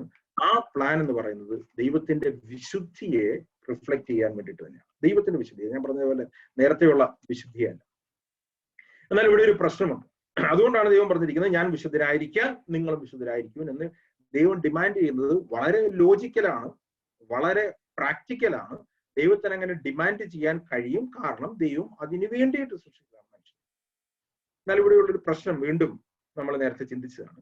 നാം കണ്ടതുപോലെ മനുഷ്യൻ പാപം ചെയ്തപ്പോൾ അവനിൽ നിന്ന് ദൈവത്തിന്റെ ജീവൻ നഷ്ടപ്പെടുകയും അവന്റെ ഉള്ളിൽ പാപത്തിന്റെ ഒരു ഹൃദയം ഉണ്ടാവുകയും അവൻ പാപത്തിന്റെ അടിമയായി തീരുകയും ചെയ്തു, പിശാചിന്റെ അടിമയായി തീരുകയും ചെയ്തു. അവന്റെ ഉള്ളിൽ നിന്ന് പാപമാണ് പിന്നെ പ്രവർത്തിക്കാനായിട്ട്. അതാണ് നമ്മൾ റോമാലേഖനം 7-ാമത്തെ അധ്യായത്തിന്റെ അവസാനത്തെ വാക്യങ്ങളിലേക്ക് വരുമ്പോൾ പൗലോസ് വന്നിരിക്കുന്നത്. നന്മ ചെയ്യാനായിട്ട് എനിക്ക് ആഗ്രഹമുണ്ട്, ദൈവത്തിന്റെ ഇഷ്ടം ചെയ്യാനായിട്ട് എനിക്ക് ആഗ്രഹമുണ്ട്, പക്ഷെ എനിക്ക് കഴിയുന്നില്ല, കാരണം എൻ്റെ ഉള്ളിൽ വേറൊരു പ്രമാണം വർക്കുകയാണ്. ആ പ്രമാണം എന്നെ അതിനായിട്ട് അടിമപ്പെടുത്തിക്കൊണ്ടേയിരിക്കുകയാണ്. അപ്പോൾ എനിക്ക് ദൈവം ഡിമാൻഡ് ചെയ്യുന്ന വിശുദ്ധി എന്ന് പറയുന്നത് ഇമ്പോസിബിൾ ആയിത്തീരുന്നു. അങ്ങനെ വരുമ്പോൾ ദൈവത്തിന്റെ ഈ ഡിമാൻഡ് എന്ന് പറയുന്നത് ഇല്ലോജിക്കലുമാണ്, ഒട്ടും പ്രാക്ടിക്കലുമല്ല, ഇമ്പോസിബിൾ ആണ്. ഞാൻ വേറെ രീതിയിൽ പറഞ്ഞു കഴിഞ്ഞാൽ, ഈ പേനയിൽ നിന്ന് പേനയുടെ മഷി നഷ്ടപ്പെട്ടു. പേനയുടെ മഷി നഷ്ടപ്പെട്ട ഒരു പേനയ്ക്ക് ഒരിക്കലും പിന്നെ എഴുതാനായിട്ട് കഴിയത്തില്ല. വണ്ടിയുടെ എഞ്ചിൻ നഷ്ടപ്പെട്ട ഒരു വണ്ടിക്ക് ഒരിക്കലും ഓടാനായിട്ട് കഴിയത്തില്ല. അന്നേരം എഞ്ചിൻ ഇല്ലാത്തൊരു വണ്ടി എടുത്ത് ഓടാൻ പറയുന്നത് പോലെയും മഷി ഇല്ലാത്തൊരു പേന എടുത്ത് എഴുതാൻ പറയുന്നത് പോലെയുമാണ് പാപത്തിന് അടിമയായ ഒരു മനുഷ്യന്റെ അടുത്ത് നിങ്ങൾ വിശുദ്ധരായിരിക്കണം എന്ന് മാത്രമല്ല, ഞാൻ വിശുദ്ധരായിരിക്കാൽ നിങ്ങളും വിശുദ്ധരായിരിക്കണം എന്നുള്ള ദൈവത്തിന്റെ. അത് വളരെ ഇല്ലോജിക്കലാണ്, വളരെ ഇംപ്രാക്ടിക്കലാണ്, ഒരിക്കലും പോസിബിൾ ആണ്. അങ്ങനെയുള്ള മനുഷ്യനെ എത്രയും വിശുദ്ധരാകാനായിട്ട് കഴിയും? ഞാൻ നേരത്തെ പറഞ്ഞ ഒരു പരീക്ഷനെ പോലെ പുറമേ കുറെ സ്റ്റാൻഡേർഡുകളും നിയമങ്ങളും വെച്ച് നമുക്ക് വിശുദ്ധരാകാനായിട്ട് കഴിയും. എന്നാൽ ദൈവം ഡിമാൻഡ് ചെയ്യുന്ന വിശുദ്ധി എന്നുള്ളത് ഇമ്പോസിബിൾ, ഒരിക്കലും പോസിബിൾ അല്ല. അതായത് ദൈവത്തിന്റെ ഡിമാൻഡ് ദൈവത്തിന്റെ സൃഷ്ടിച്ച മനുഷ്യനെ സംബന്ധിച്ചിടത്തോളം സാധ്യമായിരുന്നുവെങ്കിൽ വീണുപോയ ഒരു മനുഷ്യനെ സംബന്ധിച്ചിടത്തോളം ഇറ്റ് ഈസ് ഇമ്പോസിബിൾ ആണ്. അവൻ എത്ര വിശുദ്ധനാവാൻ ശ്രമിച്ചാലും അവർ കഴിയുകയില്ല എന്ന് മാത്രമല്ല, അവന്റെ ഉള്ളിൽ നിന്ന് അവന്റെ അശുദ്ധി മാത്രമാണ് പുറത്തു വരുന്നത്. നമ്മൾ എഞ്ചിൻ ഇല്ലാത്തൊരു വണ്ടി ഓടിക്കാനായിട്ട് നമ്മൾ ആക്സിലേറ്റർ ചവിട്ടി കഴിഞ്ഞ് കഴിഞ്ഞാൽ പുറത്തു വരുന്നത് പുക മാത്രമാണ്, പുകയും അതിന്റെ അഴുക്കം മാത്രമാണ് പുറത്തു വരുന്നത്. അതുപോലെ തന്നെ ഉള്ളിൽ പാപമുള്ള ഒരു മനുഷ്യൻ വിശുദ്ധനാകാനായിട്ട് അവൻ ശ്രമിക്കുമ്പോൾ അവൻ പുറത്ത് കാണിക്കുന്ന അവന്റെ അശുദ്ധിയാണ്. അതുകൊണ്ടാണ് അതുകൊണ്ടാണ് പഴയ നിയമത്തിൽ ദൈവം പറഞ്ഞത്, നിങ്ങളുടെ നീതി പ്രവൃത്തികളെല്ലാം കറപുരണ്ട തുണി പോലെയാണ്. നിങ്ങൾ ചെയ്യുന്ന വിശുദ്ധനാവാനായിട്ട് ശ്രമിക്കുന്ന എല്ലാ ശ്രമങ്ങളും, പരീശന്റെ വിശുദ്ധി എന്ന് പറയുന്നത് കറപുരണ്ട തുണി പോലെയാണ്. എക്സ്റ്റേണൽ ഹോൾനെസ്സിന് അത്ര മാത്രമേ സ്ഥാനമുള്ളൂ. ദൈവം മനുഷ്യന്റെ ഉള്ളിൽ നിന്നുള്ള വിശുദ്ധിയാണ് ആഗ്രഹിക്കുന്നത്. എന്നാൽ ഇത് ഒരു മനുഷ്യനെ സംബന്ധിച്ചിടത്തോളം ഇമ്പോസിബിൾ ആണ്, കാരണം അവൻ വീഴ്ച പറ്റിയവനാണ്, അവനതിനുള്ള കേപ്പബിലിറ്റി ഇല്ല എന്ന് ദൈവം പഠിപ്പിക്കും. ഇവിടെ ദൈവത്തിന്റെ ഡിമാൻഡ് വളരെ ഇമ്പോസിബിളും വളരെ ഇല്ലോജിക്കലും ആണ് എന്ന് നമുക്ക് മനസ്സിലാക്കുക. അതുകൊണ്ട് തന്നെ പത്രോസ് അടുത്തതായിട്ട് പറഞ്ഞിരിക്കുന്നത് എങ്ങനെ നിങ്ങൾ വിശുദ്ധരായിരിക്കണം എന്നുള്ളതല്ല, നിങ്ങളെ വിശുദ്ധനാക്കാൻ വേണ്ടി യേശുക്രിസ്തു ക്രൂശിൽ എന്ത് ചെയ്തു എന്നുള്ളതാണ് അടുത്ത വാക്യം. ഇവിടെയാണ് ഇതിന്റെ യഥാർത്ഥ പോയിന്റിലേക്ക് പത്രോസ് വരുന്നത്. പത്രോസ് മാത്രമല്ല, എല്ലാ അപ്പോസ്തലന്മാരും പറയാൻ ശ്രമിച്ചത്, സുവിശേഷങ്ങളിൽ കൂടി യേശുക്രിസ്തു പറയാൻ ശ്രമിച്ചത്, ലേഖനങ്ങൾ കൂടി അപ്പോസ്തലന്മാർ പറയാൻ ശ്രമിച്ചത്, യേശുക്രിസ്തു ക്രൂശിൽ നിങ്ങളെ വിശുദ്ധനാക്കാൻ വേണ്ടി എന്ത് ചെയ്തു എന്നുള്ളതാണ്. യഥാർത്ഥത്തിൽ യേശുക്രിസ്തു ക്രൂശിൽ എന്ത് ചെയ്തു എന്നുള്ള കാര്യം നിങ്ങൾക്ക് മനസ്സിലായില്ല എങ്കിൽ നിങ്ങൾ സ്വാഭാവികമായിട്ട്, നിങ്ങൾ രക്ഷിക്കപ്പെട്ടവരാണെങ്കിൽ രക്ഷിക്കപ്പെട്ടവരല്ലെങ്കിലും, നിങ്ങൾക്ക് മാക്സിമം നിങ്ങളുടെ ശക്തിയിൽ നിങ്ങൾക്ക് വിശുദ്ധനാകാൻ കഴിയുന്നത് പുറമേ മാത്രമാണ്. നിങ്ങളുടെ പുറമേയുള്ള ചില കാര്യങ്ങളിൽ അത് നിങ്ങളുടെ ചർച്ച ചിലപ്പോൾ നിങ്ങളെ വിശുദ്ധരായിട്ട് അക്സെപ്റ്റ് ചെയ്തേക്കും. കാരണം നേരത്തെ ഞാൻ പറഞ്ഞതുപോലെ ചില ഹോളി സ്റ്റാൻഡേർഡുകൾ സെറ്റ് ചെയ്തിരിക്കുന്ന ആ ഒരു കമ്മ്യൂണിറ്റിയിൽ നമ്മൾ ആ ഹോളി സ്റ്റാൻഡേർഡുകൾ മീറ്റ് ചെയ്താൽ നമ്മൾ ആ കമ്മ്യൂണിറ്റിയിൽ വിശുദ്ധരായിട്ട് അക്സെപ്റ്റഡ് ആണ്. എന്നാൽ ദൈവത്തെ സംബന്ധിച്ചിടത്തോളം ദൈവിക വിശുദ്ധി ഒരിക്കലും അതുകൊണ്ട് അക്സെപ്റ്റഡ് ആവുന്നില്ല എന്ന് മാത്രമല്ല അത് സാധ്യമാവുകയും. യേശുക്രിസ്തു ക്രൂശിൽ എന്ത് ചെയ്തു എന്നുള്ളത് വ്യക്തമായി പഠിപ്പിക്കുകയും മനസ്സിലാക്കുകയും ചെയ്യാത്ത ഒരു സമൂഹത്തിൽ യഥാർത്ഥത്തിലുള്ള വിശുദ്ധിയുടെ വർക്ക് നടക്കില്ല. ആ കാര്യം നിങ്ങൾക്ക് മനസ്സിലായില്ലെങ്കിൽ നിങ്ങൾക്ക് യഥാർത്ഥത്തിൽ കർത്താവ് പറയുന്ന ഡിമാൻഡ് എന്ന് പറയുന്നത് ഒരിക്കലും പോസിബിൾ ആവുകയില്ല എന്ന് മാത്രമല്ല, നിങ്ങൾ ഒരു സബ്സ്റ്റാൻഷിയേറ്റ് ലൈഫിൽ സംതൃപ്തരായി നിങ്ങളുടെ സമൂഹത്തിൽ ഒരു പുറമേ ഉള്ള ഒരു വിശുദ്ധനായിട്ട് നിങ്ങൾക്ക് ജീവിക്കാനായിട്ട് കഴിയും. പക്ഷെ നിങ്ങൾക്കറിയാം നിങ്ങളുടെ ഉള്ളിൽ നിങ്ങൾക്ക് ഇപ്പോഴും പാപത്തിന്റെ അടിമയാണ് എന്നുള്ളത് നിങ്ങൾക്ക് അപ്പോഴും കർത്താവ് എന്താണ് അതിന് ചെയ്തത് എന്നുള്ളതാണ് പത്രോസ് അടുത്തതായിട്ട് വിശദീകരിക്കുന്നത്. അടുത്തതാണ് പത്രോസിന്റെ ലേഖനത്തിലേക്ക് നമുക്ക് മടങ്ങി വരാം. അവിടെ പറഞ്ഞിരിക്കുകയാണ് 18-ാമത്തെ വാക്യം, വ്യർത്ഥവും പിതൃപാരമ്പര്യവുമായ നിങ്ങളുടെ നടപ്പിൽ നിന്ന് നിങ്ങളെ വീണ്ടെടുത്തിരിക്കുന്നത് പൊന്ന്, വെള്ളി മുതലായ അഴിഞ്ഞു പോകുന്ന വസ്തുക്കളെ കൊണ്ടല്ല, ക്രിസ്തു എന്ന നിർദോഷവും നിഷ്കളങ്കവുമായ കുഞ്ഞാടിന്റെ വിലയേറിയ രക്തം കൊണ്ട്. യേശു ക്രിസ്തു ഒരു കാര്യം ചെയ്തു, നിങ്ങളെ വിശുദ്ധനാക്കാൻ വേണ്ടി. നിങ്ങൾ വിശുദ്ധരായിരിക്കണം എന്നൊരു കൽപ്പന പഠിപ്പിക്കുകയല്ല യേശു ക്രിസ്തു ചെയ്തു. ഈ രീതിയിൽ വിശുദ്ധിയുടെ കുറെ സ്റ്റാൻഡേർഡുകൾ പഠിപ്പിച്ചിട്ട് പോവുകയല്ല നമ്മൾ യേശു ക്രിസ്തു ചെയ്തു. ഇന്ന് പലപ്പോഴും കേൾക്കുന്നത് അങ്ങനെയാണ്. പലപ്പോഴും കേൾക്കുന്നത് വിശുദ്ധരാകണം, അങ്ങനെ ചെയ്യണം, ഇങ്ങനെ ചെയ്യണം, അങ്ങനെ ചെയ്യരുത്, ഇങ്ങനെ ചെയ്യരുത് എന്നുള്ള പല കാര്യങ്ങൾ നമ്മൾ കേൾക്കുന്നുണ്ടായിരിക്കാം. എന്നാൽ എത്ര പേർ എവിടെയൊക്കെ യഥാർത്ഥത്തിൽ ക്രൂശിൽ യേശു ക്രിസ്തു എന്താണ് ചെയ്തത് എന്നുള്ള പഠിപ്പിക്കുന്നത് എന്നുള്ള ഒരു ചോദ്യമാണ്. യേശു ക്രിസ്തു ക്രൂശിൽ ചെയ്ത ഏറ്റവും അടിസ്ഥാനപരമായിട്ടുള്ള കാര്യം എന്നുള്ളത് നമ്മളെ വീണ്ടെടുത്തു എന്നുള്ളതാണ്. വീണ്ടെടുക്കുക എന്ന് പറഞ്ഞു കഴിഞ്ഞാൽ വില കൊടുത്തിട്ട് നമ്മളെ തിരിച്ചെടുക്കുക എന്നുള്ളതാണ്. ഞാൻ അതിനെ കുറിച്ച് മുമ്പോട്ട് കുറച്ചുകൂടി വിശദീകരിക്കാനായിട്ട് ആഗ്രഹിക്കുകയാണ്. കർത്താവ് നമ്മളെ വീണ്ടെടുത്തു. എന്തിൽ നിന്ന് നമ്മളെ വീണ്ടെടുത്തു? അവിടെ പറഞ്ഞിരിക്കുകയാണ്, വ്യർത്ഥവും പിതൃപാരമ്പര്യവുമായ നിങ്ങളുടെ നടപ്പിൽ നിന്ന് നിങ്ങളെ വീണ്ടെടുത്തു. എന്താണ് ഈ വ്യർത്ഥവും പിതൃപാരമ്പര്യവുമായ നടപ്പ്? നമ്മൾ സാധാരണ കേട്ടിട്ടുള്ള ഈ വാക്യങ്ങളൊക്കെ കേട്ടിട്ടുള്ളത് എന്ന് പറഞ്ഞു കഴിഞ്ഞാൽ, നമ്മൾ ഓർത്തഡോക്സിൽ നിന്നോ കത്തോലിക്കയിൽ നിന്നോ ഒരു വ്യക്തി പെന്തക്കോസ്തിലേക്ക് വരുമ്പോൾ ആ വ്യക്തി പറയുന്നതാണ്, ഞാൻ വ്യർത്ഥവും പിതൃപാരമ്പര്യവുമായ അതിൽ നിന്ന് ദൈവം എന്നെ വീണ്ടെടുത്തു എന്ന് പറയുന്ന കേൾക്കാറുണ്ട്. അവര് വ്യർത്ഥവും പിതൃപാരമ്പര്യവും എന്നുള്ള നടപ്പെന്ന് പറഞ്ഞിരിക്കുന്ന ഈ ഓർത്തഡോക്സ് പാരമ്പര്യം അല്ലെങ്കിൽ കാത്തലിക് പാരമ്പര്യം എന്നുള്ളതാണ് അവർ പറയുന്ന പാരമ്പര്യം. അതാണ് ഈ വാക്യത്തിന്റെ അർത്ഥമെന്നാണ് പലപ്പോഴും ചെല്ലും ചിന്തിക്കുന്നത്. പക്ഷെ പത്രോസ് ഇത് ലേഖനം എഴുതുമ്പോൾ ഓർത്തഡോക്സോ കത്തോലിക്കോ അങ്ങനത്തെ പാരമ്പര്യങ്ങളൊന്നും ഇല്ലായിരുന്നു. പത്രോസ് ഇവിടെ പറഞ്ഞിരിക്കുന്നത് വേറൊരു പാരമ്പര്യത്തെ പറ്റിയാണ്, ഒരു പിതൃപാരമ്പര്യത്തെ പറ്റിയാണ്. നമ്മുടെ എല്ലാവർക്കുമുള്ള ഒരു പിതൃപാരമ്പര്യം എന്നത് നമ്മുടെ ആദ്യ പിതാവായിട്ടുള്ള ആദമിന്റെ പാരമ്പര്യമാണ്.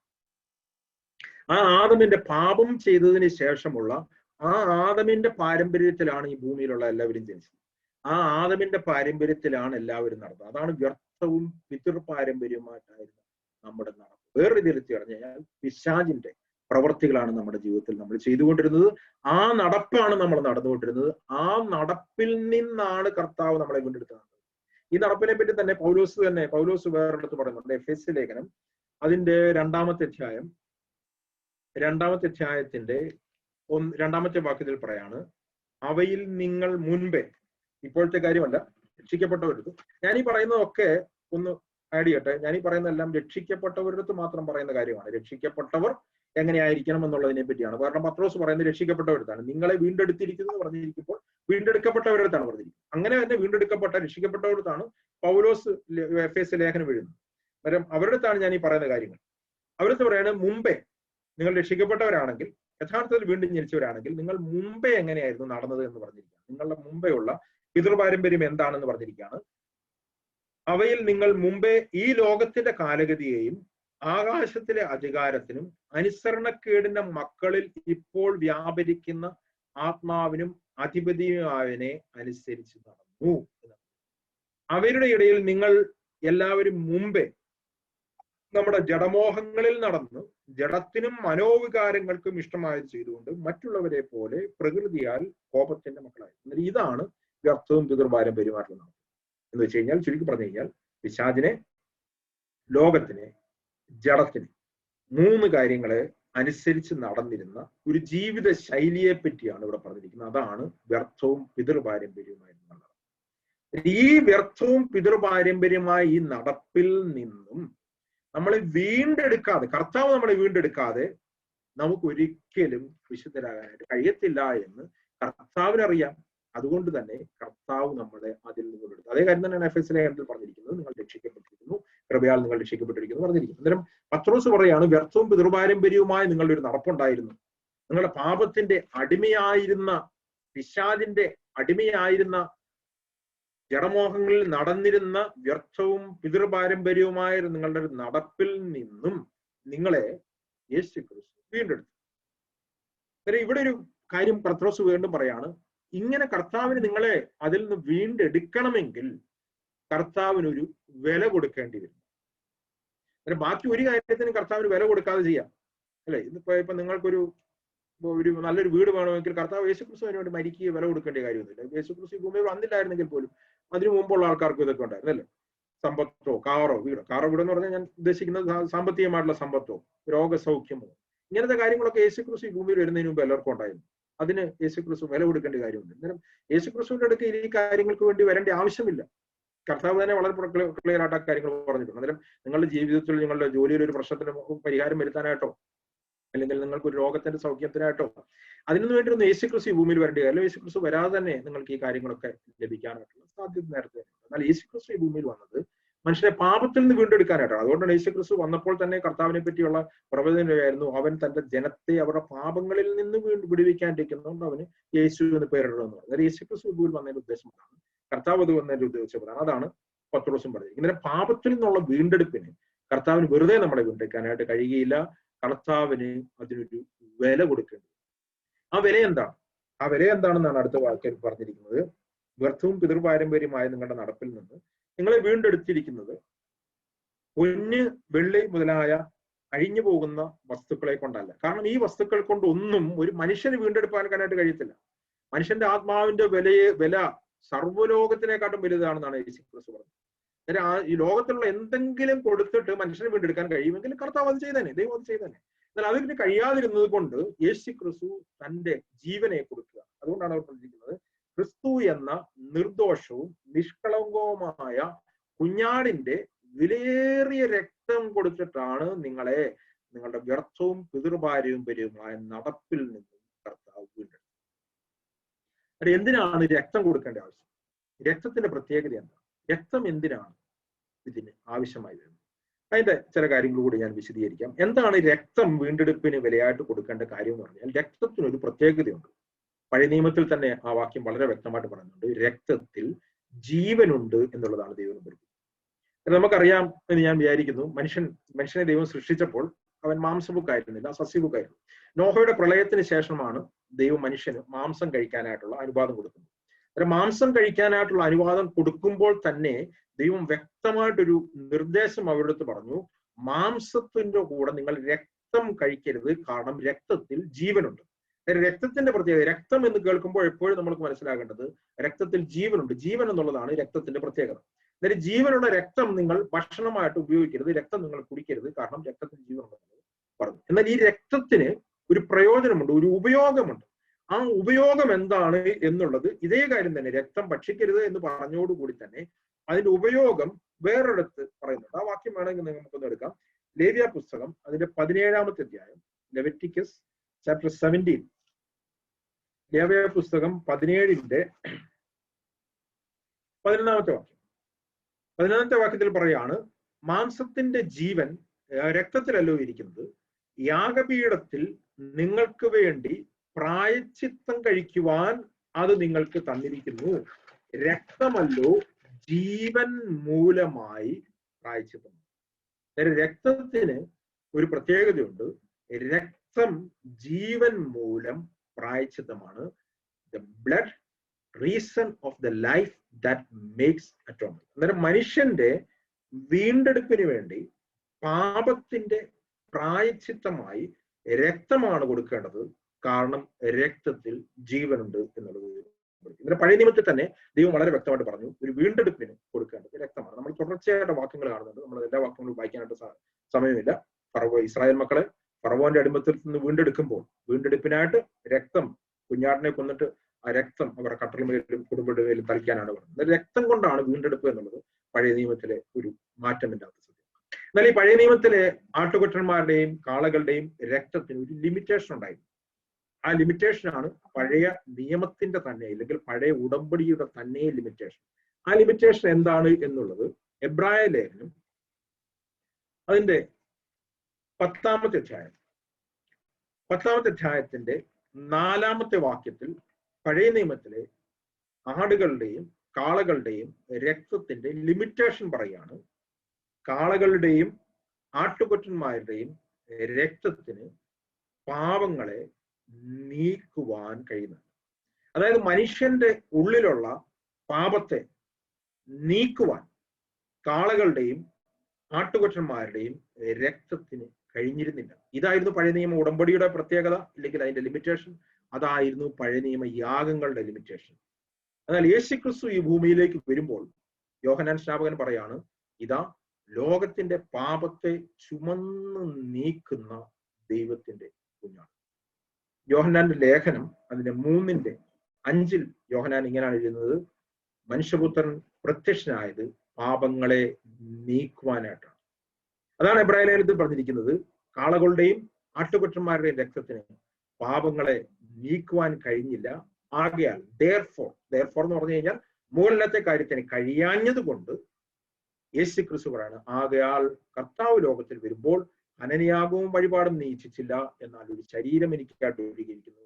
സർവാംഗ ഹോമങ്ങളിലും പാപയാഗങ്ങളിലും നീ പ്രസാദിച്ചില്ല. കാരണം ഈ പാപയാഗങ്ങൾക്കും സർവാംഗ ഹോമയാഗങ്ങൾക്കും ഒന്നും പാപത്തെ നീക്കുവാൻ കഴിയാഞ്ഞത് കൊണ്ട്, അതിന് പാപങ്ങളെ നീക്കാൻ കഴിയാത്ത യാഗമായതുകൊണ്ട് അതിന് ദൈവത്തിന് പ്രസാദം വരുത്താൻ കഴിയാഞ്ഞത് കൊണ്ട് കർത്താവ് പറഞ്ഞിരിക്കുകയാണ്, അപ്പോൾ ഞാൻ പറഞ്ഞു, ഇതാ ഞാൻ വരുന്നു, പുസ്തക ചുരുളിൽ എന്നെക്കുറിച്ച് എഴുതിയിരിക്കുന്നു, ദൈവമേ നിന്റെ ഇഷ്ടം ചെയ്യാൻ വരുന്നു എന്ന് പറഞ്ഞിട്ട് ന്യായപ്രമാണ പ്രകാരം കഴിച്ചിരുന്ന യാഗങ്ങളും വഴിപാടുകളും സർവാംഗ ഹോമയാഗങ്ങളും നീ ഇച്ഛിച്ചില്ല, അവയിൽ പ്രസാദിച്ചുമില്ല എന്ന് പറഞ്ഞിട്ട് യേശു ക്രിസ്തു ഈ ഭൂമിയിൽ വന്ന് തന്റെ ശരീരത്തെ യാഗമായിട്ട് കഴിച്ചു.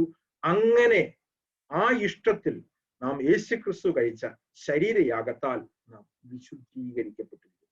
എബ്രായ ലേഖനം 10-ാമത്തെ വാക്യം, ആ ഇഷ്ടത്തിൽ യേശു ക്രിസ്തു കഴിച്ച ശരീരയാഗത്താൽ നാം വിശുദ്ധീകരിക്കപ്പെട്ടു. അത് ഞാൻ പറഞ്ഞത്, യേശു ക്രിസ്തു ഈ ഭൂമിയിൽ വന്നിട്ട് തന്റെ ശരീരം ഒരു യാഗമായിട്ട് കഴിച്ചു. ആ ഏകയാഗത്താൽ നാം എന്നേക്കുമായി വിശുദ്ധീകരിക്കപ്പെട്ടിരിക്കുന്നു എന്ന് 14-ാമത്തെ വാക്യമാണ്. ഏകയാഗത്താൽ അവന് വിശുദ്ധീകരിക്കപ്പെടുന്നവർക്ക് സദാകാലത്തേക്ക് സൽഗുണം. യേശു ക്രിസ്തുവിന്റെ യാഗത്തിൽ കൂടി കർത്താവ് ഒരു കാര്യം ചെയ്തു. കർത്താവ് ഒരു കാര്യം ചെയ്തെന്ന് പറഞ്ഞു കഴിഞ്ഞാൽ നമ്മുടെ പാപങ്ങളെ നീക്കി നമ്മളെ വിശുദ്ധരാക്കി തീർന്നു. ഇതാണ് വീണ്ടെടുപ്പിൽ നടന്നത്. ഞാൻ പറഞ്ഞു വന്നത് നിങ്ങൾക്ക് ശ്രദ്ധിച്ചാൽ മനസ്സിലാവുന്ന നീതീകരണത്തിനെ പറ്റിയാണ് പറഞ്ഞു വന്നത്. എന്നാൽ നീതീകരണത്തിന്റെ അടിസ്ഥാന കാര്യമാണ് ഞാൻ പറഞ്ഞു വരുന്നത്. യേശുക്രിസ്തുവിന്റെ ക്രൂശ് മരണത്തിൽ എന്താണ് സംഭവിച്ചത്? യേശുക്രിസ്തുവിന്റെ ക്രൂശ് മരണത്തിൽ കൂടി അവനിൽ വിശ്വസിക്കുന്ന ഒരുവനെ അവന്റെ പാപഹൃദയം നീക്കി അവന്റെ പുതിയ ഹൃദയം നൽകി യേശുക്രിസ്തുവിന്റെ രക്തത്താൽ അവനെ വിശുദ്ധീകരിക്കുകയാണ് ചെയ്തത്. അവനെ വിശുദ്ധനാക്കി തീർക്കുകയാണ് ചെയ്തത്. ഇല്ലെങ്കിൽ അവനെ ക്രിസ്തുവിലാക്കുകയാണ്. ഒറ്റ വാക്യത്തിൽ പറഞ്ഞു കഴിഞ്ഞാൽ നമ്മളെ ആദമിൽ നിന്നും എടുത്ത് ക്രിസ്തുവിലേക്ക് ട്രാൻസ്ഫർ ചെയ്യുകയാണ് ചെയ്തത്. വേറൊരു ഇതിൽ പറഞ്ഞാൽ പിശാചിന്റെ അധികാരത്തിൽ നമ്മളെ നീക്കി പുത്രന്റെ രാജ്യത്തിലാക്കുകയാണ് ചെയ്തത്. അത് തന്നെയാണ് വീണ്ടെടുപ്പിൽ നടന്നത്. കൊലോസ്യ ലേഖനത്തിൽ പൗലോസ് അതേ കാര്യം തന്നെ വിശദീകരിക്കുന്നുണ്ട്. കൊലോസ്യ ലേഖനം അതിന്റെ 1-ാമത്തെ അധ്യായത്തിന്റെ 13-ാമത്തെ വാക്യം, നമ്മളെ ഇരുട്ടിന്റെ അധികാരത്തിൽ നിന്ന് വിടുവിച്ച് തന്റെ സ്നേഹസ്വരൂപനായ പുത്രന്റെ രാജ്യത്തിലാക്കി വെക്കുകയും ചെയ്ത പിതാവിന് നാം സന്തോഷത്തോടെ സ്തോത്രം ചെയ്യുന്നവരാകണം എന്ന് അപേക്ഷിക്കുന്നു. അവനിൽ നമുക്ക് പാപമോചനം എന്ന വീണ്ടെടുപ്പ്. അതായത് നമ്മുടെ പാപങ്ങൾ മോചിക്കപ്പെടും. ഞാൻ ഈ പറയുന്ന എല്ലാം രക്ഷിക്കപ്പെട്ടവരുതാണ്. നമ്മളെ യേശുക്രിസ്തുവിലാക്കി, നമ്മളെ ആദമിൽ നിന്നും യേശുക്രിസ്തുവിലാക്കി, നമ്മളെ ക്രിസ്തുവിലാക്കി. ദൈവം അങ്ങനെയുള്ള വ്യക്തികളെ കാണുന്നത് ക്രിസ്തുവിന്റെ രക്തത്തിന്റെ ആ ഉടമ്പടിയുടെ കീഴിലാണ്. യേശുക്രിസ്തുവിൽ കൂടിയാണ് കാണുന്നത്. ഇതാണ് ഒരു വീണ്ടും ജനിച്ച ഒരു വ്യക്തിയുടെ വിശുദ്ധ ജീവിതത്തിന്റെ ഫൗണ്ടേഷൻ എന്ന് പറഞ്ഞിരിക്കുന്നത്. ആ ഫൗണ്ടേഷനിൽ നിന്നുകൊണ്ട് മാത്രമേ അവനൊരു വിശുദ്ധ ജീവിതം സാധ്യമാകുള്ളൂ. ഞാൻ വിശുദ്ധ ജീവിതത്തെ പറ്റി വിശദീകരണത്തിനെ പറ്റി എനിക്ക് പറയാനായിട്ട് എനിക്ക് സമയമില്ല. ഞാനത് പറയാനായിട്ട് ആഗ്രഹിക്കുന്നില്ല. ഞാൻ അതിന്റെ ബേസിക് ഫൗണ്ടേഷൻ ആയിട്ടുള്ള നീതീകരണത്തിലേക്കാണ്. ഒരു വീണ്ടെടുപ്പിൽ കൂടിയാണ് നമുക്ക് നീതീകരണം ലഭിച്ചത്. വീണ്ടെടുപ്പിൽ കൂടി നമ്മെ ആദമിൽ നിന്നും ദൈവം മാറ്റി ക്രിസ്തുവിലാക്കുകയാണ്. അങ്ങനെ ക്രിസ്തുവിലായ ഒരു വ്യക്തിയെ ദൈവം കാണുന്നത് യേശു ക്രിസ്തുവിൽ കൂടിയാണ്. അതുകൊണ്ടാണ് ദൈവം നമ്മളെ വിശുദ്ധരായിട്ട് കാണുന്നത്. നമ്മുടെ പ്രവൃത്തി വെച്ചിട്ട് ദൈവത്തിന് നമ്മളെ വിശുദ്ധരായിട്ട് കാണാനായിട്ട് കഴിയത്തില്ല. അന്നേരം ദൈവം നമ്മളെ കാണുന്നത് ക്രിസ്തുവിൽ കൂടിയാണ്. രക്ഷിക്കപ്പെട്ടവരുടെ ജീവിതത്തിൽ ദൈവം എപ്പോഴും നമ്മളെ കാണുന്നത് ക്രിസ്തുവിൽ കൂടിയാണ്. ക്രിസ്തുവിന്റെ രക്തത്തിന്റെ ഉടമ്പടിയിൽ കീഴിൽ യേശു ക്രിസ്തുവിലാണ് നമ്മളെ കാണുന്നത്. എന്നാൽ ലോകം നമ്മളെ കാണുന്നത് അങ്ങനെയല്ല. ലോകം നമ്മളെ കാണുന്നത് ക്രിസ്തു നമ്മളിലുള്ളത് കൊണ്ട് നമ്മളിലുള്ള ക്രിസ്തുവിനെയാണ് കാണുന്നത്. അതിലേക്ക് ഞാൻ പോകാനായിട്ട് എനിക്ക് സമയമില്ല. അതാണ് കണ്ടിന്യൂസ് ആയിട്ടുള്ള സാങ്ക്ടിഫിക്കേഷനെ പറ്റി പറഞ്ഞത്. ഞാനിവിടെ പറഞ്ഞിരിക്കുന്ന നീതീകരണത്തിനെ പറ്റി. അന്നേരം യേശു ക്രിസ്തുവിന്റെ ക്രൂശുമരണത്തിൽ കൂടി, യഥാർത്ഥ വീണ്ടെടുപ്പിൽ കൂടി നാം നീതീകരിക്കപ്പെട്ടു, നാം ക്രിസ്തുവിലാക്കപ്പെട്ടു, നമ്മുടെ പാപഹൃദയം മാറ്റപ്പെട്ടു, നാം പാപത്തിന്റെ അടിമത്വത്തിൽ സ്വതന്ത്രരായി എന്നുള്ള ആ ഒരു ഗ്രൗണ്ടിൽ നിന്നുകൊണ്ട് മാത്രമേ ഒരു വ്യക്തിക്ക് വിശുദ്ധ ജീവിതം എന്നുള്ളത് സാധ്യമാണ്. നമ്മൾ പറയാറുണ്ടല്ലോ, ഈ ഗുസ്തിക്കൊക്കെ പോകുമ്പോൾ നിലത്ത് നിന്നിട്ട് വേണ്ട അഭ്യാസം കാണിക്കാൻ ചോദിക്കാറുണ്ട്. അതായത് നിലത്ത് നിൽക്കാനായിട്ട് നമുക്കൊരു ഗ്രൗണ്ട് ഇല്ല എങ്കിൽ പിശാച് നമ്മളെ എപ്പോഴും അക്യൂസ് ചെയ്തുകൊണ്ടേയിരിക്കും. പിശാച് നമ്മളെ എപ്പോഴും കുറ്റപ്പെടുത്തിക്കൊണ്ടേയിരിക്കും. പിശാച് നമ്മളെ പാപത്തിലേക്ക് വീണ്ടും കൊണ്ടുപോകാനുള്ള കാരണം ഈ ഒരു ഗ്രൗണ്ട് എന്താണെന്ന് നമുക്ക് അറിയാത്തതുകൊണ്ടാണ്. യേശുക്രിസ്തുവിൽ ആയിരിക്കുന്ന ഒരുവൻ അവന്റെ പൊസിഷൻ എന്താണെന്ന് മനസ്സിലാക്കണം. ആ പൊസിഷനിൽ നിന്നുകൊണ്ട് മാത്രമേ അവന്റെ ജീവിതത്തിൽ സാങ്ക്ടിഫിക്കേഷൻ, വിശുദ്ധീകരണം നടക്കുകയുള്ളൂ. അതുകൊണ്ടാണ് വെളിപാട് പുസ്തകത്തിലേക്ക് പറഞ്ഞ പിശാചിനെ ജയിച്ചത്. വെളിപാട് പുസ്തകത്തിൽ പറയുകയാണ്, അവന്റെ രക്തം ഹേതുവായും അവരുടെ സാക്ഷ്യവചനം ഹേതുവായും അവർ പിശാചിനെ ജയിച്ചു എന്നാണ്. അന്നേരം യേശുക്രിസ്തുവിന്റെ രക്തം മൂലമാണ് ഒരു വ്യക്തിക്ക് ദൈവത്തിന്റെ സന്നിധിയിലേക്കുള്ള പ്രവേശനമുള്ളത്, ദൈവത്തിന്റെ സന്നിധിയിലേക്ക് സ്റ്റാൻഡിംഗ് പോയിന്റ് ഉള്ളത്, ദൈവത്തോട് സമാധാനമുള്ളത്, ദൈവത്തിന്റെ സമാധാനമുള്ളത്. റോമാലേഖനം 5-ാമത്തെ അധ്യായത്തിന്റെ 2-ാമത്തെ വാക്യത്തിൽ ഇവിടെ നീതീകരണത്തിനെ പറ്റി പറയുമ്പോൾ റോമാലേഖനം പൗലോസ് പറയാണ്, റോമാലേഖനം 5:2, വിശ്വാസത്താൽ നാം നീതീകരിക്കപ്പെട്ടിട്ട് നമ്മുടെ കർത്താവായ യേശുക്രിസ്തു മൂലം നമുക്ക് ദൈവത്തോട് സമാധാനം. We are in peace with God. ദൈവത്തോട് നാം ശത്രുക്കളായിരുന്നു. അതാണ് അതിന്റെ 10-ാമത്തെ വാക്യത്തിൽ പറഞ്ഞിരിക്കുന്നത്. ശത്രുക്കളായിരിക്കുമ്പോൾ തന്നെ നമുക്ക് അവന്റെ പുത്രന്റെ മരണത്താൽ ദൈവത്തോട് നിരപ്പ് വന്നുവെങ്കിൽ, അതായത് നമ്മൾ ശത്രുക്കളായിരുന്നു, എന്നാൽ യേശുക്രിസ്തുവിന്റെ രക്തത്തിൽ കൂടി നാം ദൈവത്തോട് നിരപ്പ് വന്നു. ദൈവത്തോട് നമുക്ക് സമാധാനമുണ്ടായി. ദൈവത്തോട് സമാധാനം ഉണ്ടായെന്ന് മാത്രമല്ല, ദൈവത്തിന്റെ സമാധാനം നമ്മുടെ ഹൃദയത്തിൽ വരും. അങ്ങനെ ദൈവത്തിന്റെ സമാധാനം ഹൃദയത്തിൽ വന്ന ആ ഒരു സമാധാനത്തിന്റെ പുറത്തേക്കുള്ള മാനിഫെസ്റ്റേഷനാണ് ഒരു വ്യക്തിയുടെ ജീവിതത്തിൽ ഉണ്ടാകുന്നത്. ഇതാണ് ദൈവനും പഠിപ്പിക്കുന്ന നീതീകരണം എന്ന് പറഞ്ഞിരിക്കുന്നത്. റോമലേഖനം അതിന്റെ 3-ാമത്തെ അധ്യായത്തിന്റെ 24-ാമത്തെ വാക്യത്തിൽ ഇങ്ങനെയാണ് എഴുതിയിരിക്കുന്നത്, ഒരു വ്യത്യാസവുമില്ല, എല്ലാവരും പാപം ചെയ്ത് ദൈവതേജസ്സില്ലാത്തവരായി തീർന്നു, എന്നാൽ അവന്റെ കൃപയാൽ ക്രിസ്തുയേശുവിലെ വീണ്ടെടുപ്പ് മൂലം സൗജന്യമായ അത്ര നീതീകരിക്കും. അതുകൊണ്ടാണ് ഞാൻ വീണ്ടെടുപ്പിന്റെ കാര്യം ആദ്യം പറഞ്ഞത്. കാരണം വീണ്ടെടുപ്പ് മൂലമാണ് നീതീകരണം. പാപത്തിൽ കൂടി വന്ന ആ ഒരു അവസ്ഥയിൽ നിന്ന് നമ്മളെ യേശു ക്രിസ്തു വീണ്ടെടുത്ത് ക്രിസ്തുവിലാക്കി നമ്മളെ ജസ്റ്റിഫൈ ചെയ്യും. ഇന്ന് ദൈവം നമ്മളെ കാണുന്നത് നീതിമാന്മാരായിട്ടാണ്. നമ്മുടെ പൊസിഷൻ അതാണ്. കർത്താവ് നമ്മളെ കാണുന്നത് നീതിമാന്മാരായിട്ടാണ്. കാരണം ക്രിസ്തുവിലായിരിക്കും. അടുത്ത വാക്യത്തിൽ പറഞ്ഞിരിക്കുന്നത്, വിശ്വസിക്കുന്നവർക്ക് അവൻ തന്റെ രക്തം മൂലം പ്രായശ്ചിത്തമാകുവാൻ ദൈവം അവനെ പരസ്യമായിട്ട് നിർത്തിയിരിക്കുന്നു. ദൈവം തന്റെ പൊറുമയിൽ മുൻകഴിഞ്ഞ പാപങ്ങളെ ശിക്ഷിക്കാതെ വിടുക നിമിത്തം തന്റെ നീതിയെ പ്രദർശിപ്പിക്കുവാൻ താൻ നീതിമാനും യേശുവിൽ വിശ്വസിക്കുന്നവനെ നീതീകരിക്കുന്നവനുമാകേണ്ടതിന് ഇക്കാലത്ത് തന്റെ നീതിയെ പ്രദർശിപ്പാൻ തന്നെ അങ്ങനെ ചെയ്തു. ഈ വാക്യം നിങ്ങൾ ശ്രദ്ധിച്ചു വായിച്ചാലേ അത് മനസ്സിലാവുള്ളൂ. അവിടെ പറഞ്ഞിരിക്കുകയാണ്, ദൈവം നമ്മുടെ പാപങ്ങളെ ശിക്ഷിക്കാതെ വിടുക നിമിത്തം ദൈവം പ്രദർശിപ്പിക്കുന്നത് തന്റെ നീതിയാണെന്നാണ് പറഞ്ഞിരിക്കുന്നത്. ഞാൻ പറയുന്നത് മനസ്സിലാക്കണം, ശ്രദ്ധിക്കണം. ഒരു ജഡ്ജി നീതിമാനാകുന്നത് തെറ്റ് ചെയ്തവനെ ശിക്ഷിക്കുമ്പോഴാണ്, അല്ലെ? അല്ലെങ്കിൽ ആ ജഡ്ജി അങ്ങനെ നീതിമാനാകുന്നത് തെറ്റ് ചെയ്തവനെ ശിക്ഷിക്കാതെ വിടുമ്പോൾ ജഡ്ജി നീതിമാനല്ല, ജഡ്ജി അനീതിയുള്ളവനാണ് ആകുന്നത്.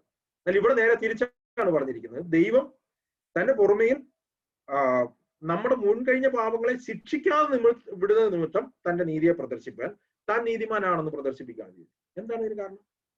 കാരണമുണ്ട്. ദൈവം നമ്മുടെ പാപങ്ങളെ ശിക്ഷിച്ചു എന്നുള്ളതാണ് അതിന്റെ സത്യം. അതാണ് അവിടെ പറഞ്ഞിരിക്കുന്നത്, യേശുക്രിസ്തുവിൽ നമ്മുടെ പാപങ്ങളെ ആക്കി യേശുക്രിസ്തുവിനെ പരസ്യമായി നിർത്തി. കർത്താവിൽ വിശ്വസിക്കുന്ന ഒരുവനെ കർത്താവിന്റെ നീതി അവന് കൊടുത്തു, അവനെ ജസ്റ്റിഫൈ ചെയ്യുകയാണ്. അപ്പോൾ ദൈവം നീതിമാനാണ്. കാരണം ദൈവം ഒരു മനുഷ്യനെ പാപത്തിന് പരിഹാരമായിട്ട് അവന്റെ ജീവൻ കൊടുത്തു. പാപമില്ലാത്തവൻ പാപത്തിന് പരിഹാരമായി തന്റെ ജീവനെ കൊടുത്ത് നമ്മളെ വീണ്ടും. അവൻ വിശ്വസിക്കുന്നവനെ ദൈവത്തിന്റെ ശിക്ഷയിൽ അവൻ നീതീകരിക്കപ്പെട്ടവനാണ്. അതുകൊണ്ടാണ് അവിടെ പറഞ്ഞിരിക്കുന്നത്. അതുകൊണ്ട് പ്രശംസ എവിടെ? അത് പോയി കർമ്മമാർഗത്തിലോ അല്ല, വിശ്വാസമാർഗത്തിലോ. ഞാൻ എന്റെ വാക്കുകൾ നിർത്തട്ടെ. ഞാൻ പറഞ്ഞ കാര്യങ്ങൾ നിങ്ങൾക്ക് മനസ്സിലായി എന്ന് വിചാരിക്കുന്നു. അതായത് ഞാൻ പറഞ്ഞത് യഥാർത്ഥത്തിലുള്ള വിശുദ്ധീകരണത്തിന്റെ ഫസ്റ്റ് സ്റ്റെപ്പിലാണ് ഞാൻ പറഞ്ഞത്. വിശുദ്ധീകരണത്തിനെ പറ്റി അല്ല ഞാൻ പറഞ്ഞത്. എന്നാൽ വിശുദ്ധീകരണം എന്താണ്? യഥാർത്ഥമുള്ള വിശുദ്ധീകരണം ഒരിക്കലും നമ്മുടെ സ്വന്തം ശക്തിയിൽ നമുക്ക് സാധ്യമാക്കുന്ന കാര്യങ്ങൾ. സ്വന്തം ശക്തിയിൽ നമുക്ക് സാധ്യമാകുന്നതും നമ്മൾ പലപ്പോഴും കാണുന്നതും എക്സ്റ്റേണൽ ഹോളിനെസിന്റെ കുറെ ഔട്ട്വേർഡ് വേഷഭക്തികളും വേഷവിധാനങ്ങളും മാത്രം. ഇതൊരിക്കലും അകത്തു നിന്നുള്ളത് അല്ലെങ്കിൽ ദൈവത്തിന്റെ സന്നിധിയിൽ അതുകൊണ്ട് യാതൊരു അക്സെപ്റ്റൻസും. എന്നാൽ യഥാർത്ഥ വിശുദ്ധി ഒരു വ്യക്തിയുടെ ഉള്ളിൽ നിന്നാണ് ഉണ്ടാവേണ്ടത്. ഉള്ളിൽ നിന്നുണ്ടാവാൻ വേണ്ടിയിട്ട് കർത്താവ് ആദ്യം ചെയ്ത കാര്യം എന്നുള്ളത് അവനെ പാപത്തിൽ നിന്നും അവന്റെ പഴയ മാർഗത്തിൽ നിന്നും അവന്റെ പിതൃപാരമ്പര്യത്തിൽ നിന്ന് അവനെ വീണ്ടെടുത്ത് അവനെ ക്രിസ്തുവിലാക്കി അവനെ നീതീകരിക്കുകയാണ് ചെയ്തത്. ആ നീതീകരണത്തിന്റെ അടിസ്ഥാനത്തിൽ നിന്നുകൊണ്ട് മാത്രമേ നമുക്ക് വിശുദ്ധീകരണം സാധ്യമാകത്തുള്ളൂ. വിശുദ്ധീകരണത്തിൽ കൂടി മാത്രമേ നമുക്ക് ദൈവത്തെ കാണാനായിട്ട് കഴിയുള്ളൂ എന്ന് ദൈവം പഠിപ്പിക്കുന്നു. എന്നാൽ യഥാർത്ഥ വിശുദ്ധീകരണം നടക്കണമെങ്കിൽ നമ്മൾ അടിസ്ഥാനപരമായിട്ടുള്ള കാര്യങ്ങൾ ഹൃദയത്തിൽ മനസ്സിലാക്കിയെങ്കിലും ഒക്കെ ഉള്ളൂ. എന്റെ വാക്കുകൾ നിർത്തട്ടെ. നിങ്ങൾക്ക് എന്തെങ്കിലും ഈ പറഞ്ഞ കാര്യങ്ങൾ സംശയങ്ങൾ ഉണ്ടെങ്കിൽ ചോദിച്ചു കഴിഞ്ഞാൽ ഞാൻ ക്ലിയർ ചെയ്യാനായിട്ട് ശ്രമിക്കാം. സമയം ഉണ്ടെങ്കിൽ. ഞാൻ എന്റെ സമയം ക്ലോസ് ചെയ്തിട്ടില്ല. Thank you.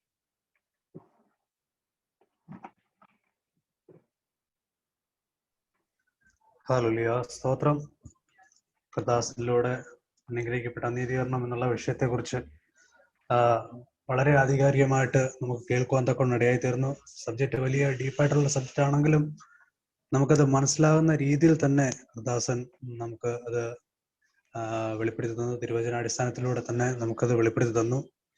കേട്ട വചനം നാം വെറും ഒരു കേൾവിക്കാരെ പോലെ ആകാനുമല്ല. നമ്മുടെ ജീവിതത്തിൽ ഏതെങ്കിലും വിധത്തിൽ കുറവുകൾ, കുറ്റങ്ങൾ നമ്മുടെ ജീവിതത്തിൽ വന്നുപോയിട്ടുണ്ടെങ്കിൽ, അല്ലെങ്കിൽ ഏതെങ്കിലും ഭാഗത്ത് നാം ക്രമീകരിക്കാൻ ഇനിയും ഉണ്ടെങ്കിൽ അതിനെ ക്രമീകരിപ്പാൻ തക്കവണ്ണം. കാരണം കർത്താവിന്റെ വരവ് ഏറ്റവും അടുത്തിരിക്കാൻ ഒരുങ്ങിയിരിക്കുക എന്നുള്ളതാണ് നമ്മുടെ ഏറ്റവും പ്രധാനമായിട്ട് നമ്മുടെ മുന്നിലുള്ള ലക്ഷ്യമെന്ന് പറയുന്നത്.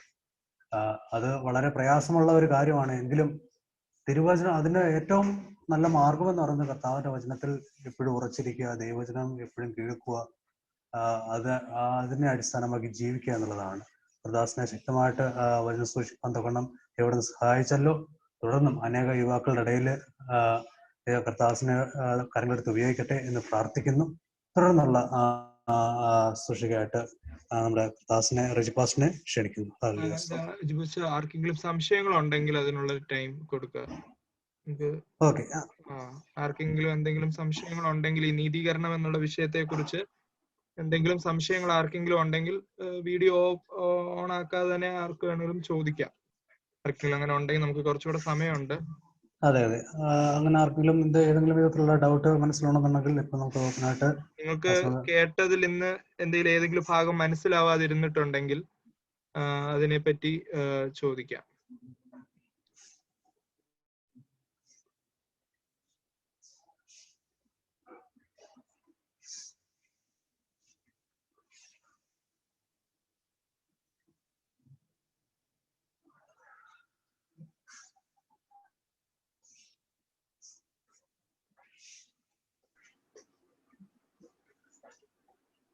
ഓക്കെ, ആർക്കും ഇല്ല എന്ന് തോന്നുന്നു. ഓക്കെ,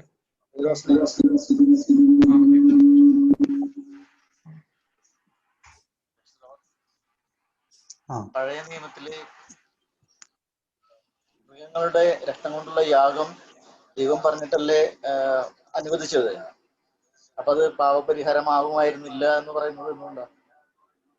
ദൈവം അനുവദിച്ചതാണല്ലോ അത്. അതെ, പഴയ നിയമത്തിലെ യാഗം ദൈവം അനുവദിച്ചതാണ്. അതിനൊരു പർപ്പസും ഉണ്ടായിരുന്നു.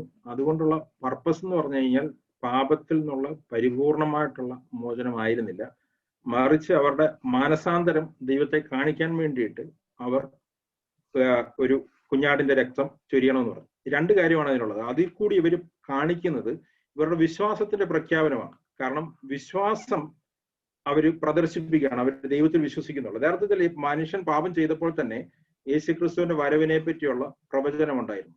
അവിടെ വെച്ച് തന്നെ കർത്താവ് പറഞ്ഞു, സ്ത്രീയുടെ സന്തതി വരികയും സർപ്പത്തിന്റെ തലയെ തകർക്കും എന്ന് പറഞ്ഞു. യേശുക്രിസ്തുവിന്റെ മരണത്തിനെ അവിടെ വെച്ച് തന്നെ പ്രഖ്യാപിച്ചു. യേശുക്രിസ്തുവിന്റെ യഥാർത്ഥത്തിലുള്ള യാഗത്തിന്റെ നിഴലായിരുന്നു പഴയ നിയമത്തിലെ യാഗങ്ങൾ. പഴയ നിയമത്തിലെ യാഗത്തിൽ കൂടി ഇവർ രക്തം ചൊരിയുമ്പോൾ അവർ പ്രഖ്യാപിക്കുന്നത് വരാൻ പോകുന്ന യഥാർത്ഥ യാഗത്തിൽ ഞങ്ങൾ വിശ്വസിക്കുന്നു എന്നുള്ളതാണ് അവർ പ്രഖ്യാപിക്കുന്നത്. അതായത് അവർ ആ വിശ്വാസത്തെ ദൈവം കണ്ടിട്ട് അവരുടെ ആ വിശ്വാസത്തിന്റെ അടിസ്ഥാനത്തിൽ അവരുടെ പാപങ്ങളെ ക്ഷമിച്ചിരുന്നു. അതായത് ഇതാണ് നമ്മൾ എബ്രായലേഖനം വായിച്ചു കഴിഞ്ഞാൽ മനസ്സിലാകുന്നത്. എബ്രായനത്തിൽ ഹാബേലിന്റെ യാഗത്തിനെ പറ്റിയാണ് പറയുന്നത്. എബ്രായത്തിന്റെ ലേഖനം അതിന്റെ 11-ാമത്തെ വാക്യത്തിൽ പറയാണ്, വിശ്വാസം എന്തോ ആശിക്കുന്നതിന്റെ ഉറപ്പും കാണാത്ത കാര്യങ്ങൾ നിശ്ചയമാണ്. ഇവയാരല്ലോ പൂർവന്മാർക്ക് സാക്ഷ്യം ലഭിച്ചു. വിശ്വാസത്താൽ ഹാബേൽ ദൈവത്തിന് കയീന്റേതിനേക്കാൾ ഉത്തമമായ യാഗം കഴിച്ചു. ദൈവം അവന് നീതിമാനെന്ന് സാക്ഷ്യം ലഭിച്ചു. പഴയ നിയമത്തിലെ ആൾക്കാർ എങ്ങനെ നീതീകരിക്കപ്പെട്ടത്? പഴയ നിയമത്തിലെ ആൾക്കാർ നീതീകരിക്കപ്പെട്ടത് വിശ്വാസത്താലാണ്. എന്തായിരുന്നു അവരുടെ വിശ്വാസം? അവരുടെ വിശ്വാസം വരാൻ പോകുന്ന യേശുക്രിസ്തുവിന്റെ പരമയാഗത്തിലായിരുന്നു. ആ വിശ്വാസം അവരെങ്ങനെയാണ് പ്രഖ്യാപിച്ചത്? അവർ പ്രഖ്യാപിച്ചത് കുഞ്ഞാടിന്റെ ഇല്ലെങ്കിൽ രക്തം ചൊരിഞ്ഞുകൊണ്ടാണ്. നേരെ രക്തം ചൊരിഞ്ഞുകൊണ്ട് യേശുക്രിസ്തു ദൈവം അവർക്ക് യാഗം കഴിക്കാനായിട്ടുള്ള നിയമം കൊടുത്തതിന്റെ കാര്യം എന്ന് പറഞ്ഞു കഴിഞ്ഞാൽ അവർ പ്രഖ്യാപിക്കുകയാണ് വരാൻ പോകുന്ന മശിഹായിൽ അവർ വിശ്വസിക്കുന്നത്. അത് ദൈവം കൊടുത്തതാണ്. എന്നാൽ അതുകൊണ്ട് അവരുടെ പാപഹൃദയം മാറ്റപ്പെടുന്നില്ല, അവർക്ക് പാപത്തിൽ നിന്നുള്ള പരിപൂർണമായിട്ടുള്ള മോചനം സാധിക്കുന്നില്ല. അതിനുള്ള കാരണം എബ്രായലേഖനം കർത്താവ് പറയുന്നുണ്ട്, അവർക്ക് വീണ്ടും വീണ്ടും വീണ്ടും യാഗം കഴിക്കേണ്ടി വരുന്നു. യാഗങ്ങൾ വീണ്ടും റിപ്പീറ്റ് ചെയ്തുകൊണ്ടിരുന്നത് അവരുടെ പാപത്തിന് പരിഹാരമായിട്ടില്ല എന്നുള്ളതാണ്. ഒരു ആടിനെ യാഗം കഴിച്ചിട്ട് പാപപരിഹാരമായെങ്കിൽ പിന്നെ അവർക്ക് അടുത്ത ആടിനെ യാഗം കഴിക്കേണ്ട കാര്യമില്ല. ആ യാഗങ്ങൾ തുറന്നുകൊണ്ടേയിരുന്നു, ദൈവം അവരുടെ പാപങ്ങളെ ക്ഷമിച്ചുകൊണ്ടേയിരുന്നു. എന്നാൽ അതിന്റെ ഫുൾഫിൽമെന്റ് യേശുക്രിസ്തുവിന്റെ യാഗത്തിലാണ് വന്നത്. യേശുക്രിസ്തുവുള്ള വിശ്വാസത്താൽ ആണ് യഥാർത്ഥ പാപത്തിൽ.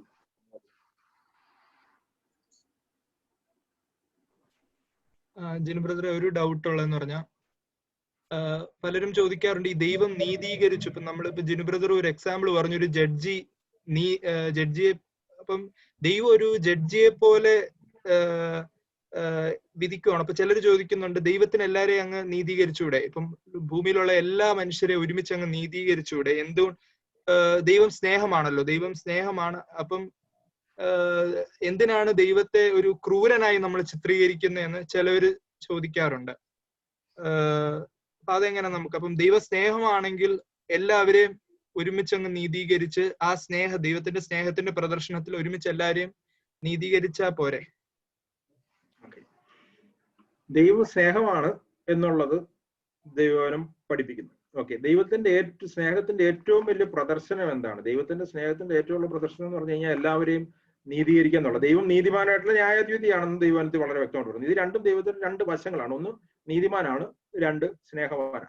അതായത് നീതിമാനായതുകൊണ്ട് ദൈവത്തിന് പാപത്തിന് ശിക്ഷ വിധിച്ചേ വെക്കുള്ളൂ. ഒരിക്കലും നീതിമാനായിട്ടുള്ള ഒരു വ്യക്തിക്ക് പാപത്തെ കണ്ണടച്ചു വിടാനായിട്ട് കഴിയത്തില്ല. അങ്ങനെയാണെങ്കിൽ ആ വ്യക്തി നീതിമാനാണെന്ന് പറയാനായിട്ട് കഴിയത്തില്ല. എന്നാൽ സ്നേഹവാനായതുകൊണ്ട് ദൈവത്തിന്റെ സ്നേഹത്തിന്റെ പ്രദർശനം എവിടെയാണ് വന്നത്? യോഹന്നാന്റെ സുവിശേഷം നമുക്ക് എല്ലാവർക്കും അറിയാവുന്നത്. അതിന്റെ 3:18 ദൈവത്തിന്റെ സ്നേഹം എങ്ങനെയാണ് വെളിപ്പെട്ടതെന്ന് പറഞ്ഞത്. യോഹന്നാൻ 3:18 ഇങ്ങനെയാണ് പറഞ്ഞിരിക്കുന്നത്, തന്റെ ഏകജാതനായ പുത്രനിൽ വിശ്വസിക്കുന്നത്. ഇംഗ്ലീഷിൽ കുറച്ചുകൂടി ക്ലിയർ ആണ്. ഇംഗ്ലീഷിലെ വാക്യം തുടങ്ങുന്നത് അങ്ങനെയല്ല. മലയാളത്തിൽ തന്റെ ഏകജാതനായ പുത്രൻ വിശ്വസിക്കുക എന്നുള്ളത്. ഇംഗ്ലീഷിൽ അത് for God so loved the world എന്നാണ് പറഞ്ഞിരിക്കുന്നത്. അതായത് ദൈവം ലോകത്തെ സ്നേഹിച്ചു. ലോകം എന്ന് പറഞ്ഞു കഴിഞ്ഞാൽ അവിടെ പറഞ്ഞിരിക്കുന്നത് കല്ലും മണ്ണും ഇല്ലെങ്കിൽ ബിൽഡിങ്ങുകളൊന്നും അല്ല. അവിടെ ലോകം എന്ന് പറഞ്ഞിരിക്കുന്നത് മനുഷ്യരാണ്. പാപികളായ മനുഷ്യരെ ദൈവം സ്നേഹിച്ചു. എങ്ങനെയാണ് ദൈവം സ്നേഹിച്ചു എന്നുള്ളത് നമുക്ക് മനസ്സിലാവുന്നത്. അടുത്ത വാക്യം പറഞ്ഞിരിക്കുകയാണ്, God so loved the world and he gave his only begotten sun so that whoever believes in shall not perish but have eternal life. ദൈവം മനുഷ്യന്റെ ലോകത്തെ സ്നേഹിച്ചതുകൊണ്ടാണ് യേശുക്രിസ്തുവിനെ ഭൂമിയിലേക്ക് അയച്ചത്. യേശുക്രിസ്തുവിനെ ഭൂമിയിലേക്ക് അയച്ചത് ദൈവം മനുഷ്യനെ സ്നേഹിച്ചതുകൊണ്ടും തന്നിൽ വിശ്വസിക്കുന്നവരെ നീതീകരിക്കാൻ വേണ്ടിയിട്ടാണ്. യേശുക്രിസ്തുവിനെ റിജക്ട് ചെയ്യുമ്പോൾ ഓട്ടോമാറ്റിക്കലി ആ വ്യക്തി പറയുകയാണ്, എനിക്ക് ദൈവത്തിന്റെ സ്നേഹത്തിന് ആവശ്യമില്ല, എനിക്ക് ദൈവത്തിന്റെ നീതീകരണം ആവശ്യമില്ല, ഞാൻ ദൈവത്തിന്റെ മുമ്പിൽ നിൽക്കാനായിട്ട് ഞാൻ തയ്യാറാണ് എന്ന് പറഞ്ഞ് മുമ്പോട്ട് പോകുന്ന വ്യക്തിയെ പറ്റി പറഞ്ഞിരിക്കുകയാണ്. അവനിൽ വിശ്വസിക്കുന്ന ന്യായവിധിയില്ല, വിശ്വസിക്കാത്തവന് ദൈവത്തിന്റെ ഏകജാതനായ പുത്രൻ വിശ്വസിക്കായികയാൽ ന്യായവിധി വന്നു കഴിഞ്ഞു. അന്നേരം ലോകത്തിൽ എല്ലാവർക്കും ന്യായവിധിയുടെ അണ്ടറിലാണ്. എന്നാൽ അതിൽ നിന്ന് ദൈവം മനുഷ്യനെ രക്ഷിക്കാൻ വേണ്ടിയിട്ട് ദൈവം തന്റെ സ്നേഹത്തെ പ്രദർശിപ്പിക്കാനായിട്ട് യേശുക്രിസ്തുവിനെ അയക്കുകയാണ്. അത് യോഹന്നാൻ ലേഖനത്തിലും പറയുന്നുണ്ട്, യേശുക്രിസ്തു ജീവൻ വെച്ചത് കൊണ്ട് യഥാർത്ഥ സ്നേഹം നമുക്ക് പിടിക്കപ്പെട്ടു. ദൈവത്തിന്റെ സ്നേഹം എന്ന് പറയുന്നത് എല്ലാവരെയും ചുമ്മാതെ നീതീകരിക്കുക എന്നുള്ളതല്ല. ദൈവത്തിന്റെ സ്നേഹമാണ് യഥാർത്ഥത്തിൽ യേശുക്രിസ്തുവിനെ ഭൂമിയിലേക്ക് അയച്ചുകൊണ്ട്. യേശുക്രിസ്തു വിശ്വസിക്കാത്ത ഒരു വ്യക്തി ദൈവത്തിന്റെ സ്നേഹം വേണ്ട എന്ന് പറയുന്നവരാണ്. ആ വ്യക്തി ഓട്ടോമാറ്റിക്കലി കണ്ടംനേഷൻ ഉണ്ടല്ലോ.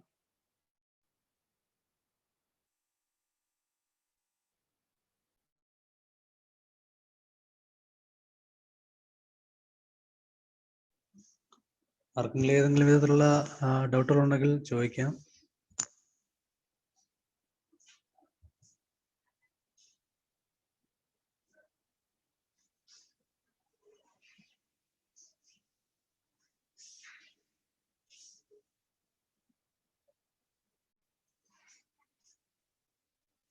ഓക്കെ, ഫാസ്റ്റിനെ പറയാം. ആർക്കില്ലാന്ന് വിശ്വസിക്കുന്നു. നമുക്ക് തുടർന്ന് പ്രാർത്ഥനയ്ക്കും കൺക്ലൂഷനുമായിട്ട് നമ്മുടെ കർത്താസിനെ ക്ഷണിക്കുന്നു.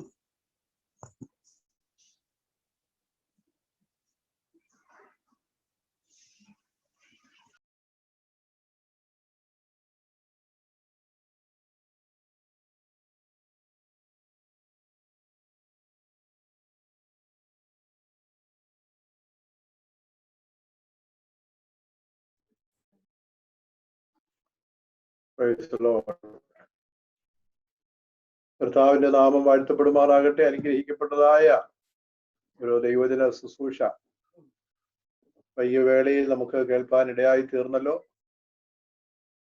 കുവൈറ്റിൽ നിന്ന് കർത്താവിന്റെ ദാസൻ ജിനു നൈനാൻ ഇന്ന് വൈകിയ വേളയിൽ കർത്താവിന്റെ വചനം ഐശ്വര്യമായിട്ട് നമ്മോട് സംസാരിപ്പാൻ തക്കവണ്ണം തന്റെ ദാസനെ ദൈവം ബലപ്പെടുത്തിയല്ലോ. അത് ഓർത്ത് സ്തോത്രം ചെയ്യുന്നു. ദൈവം ധാരാളമായി തന്റെ മകനെ അനുഗ്രഹിക്കട്ടെ.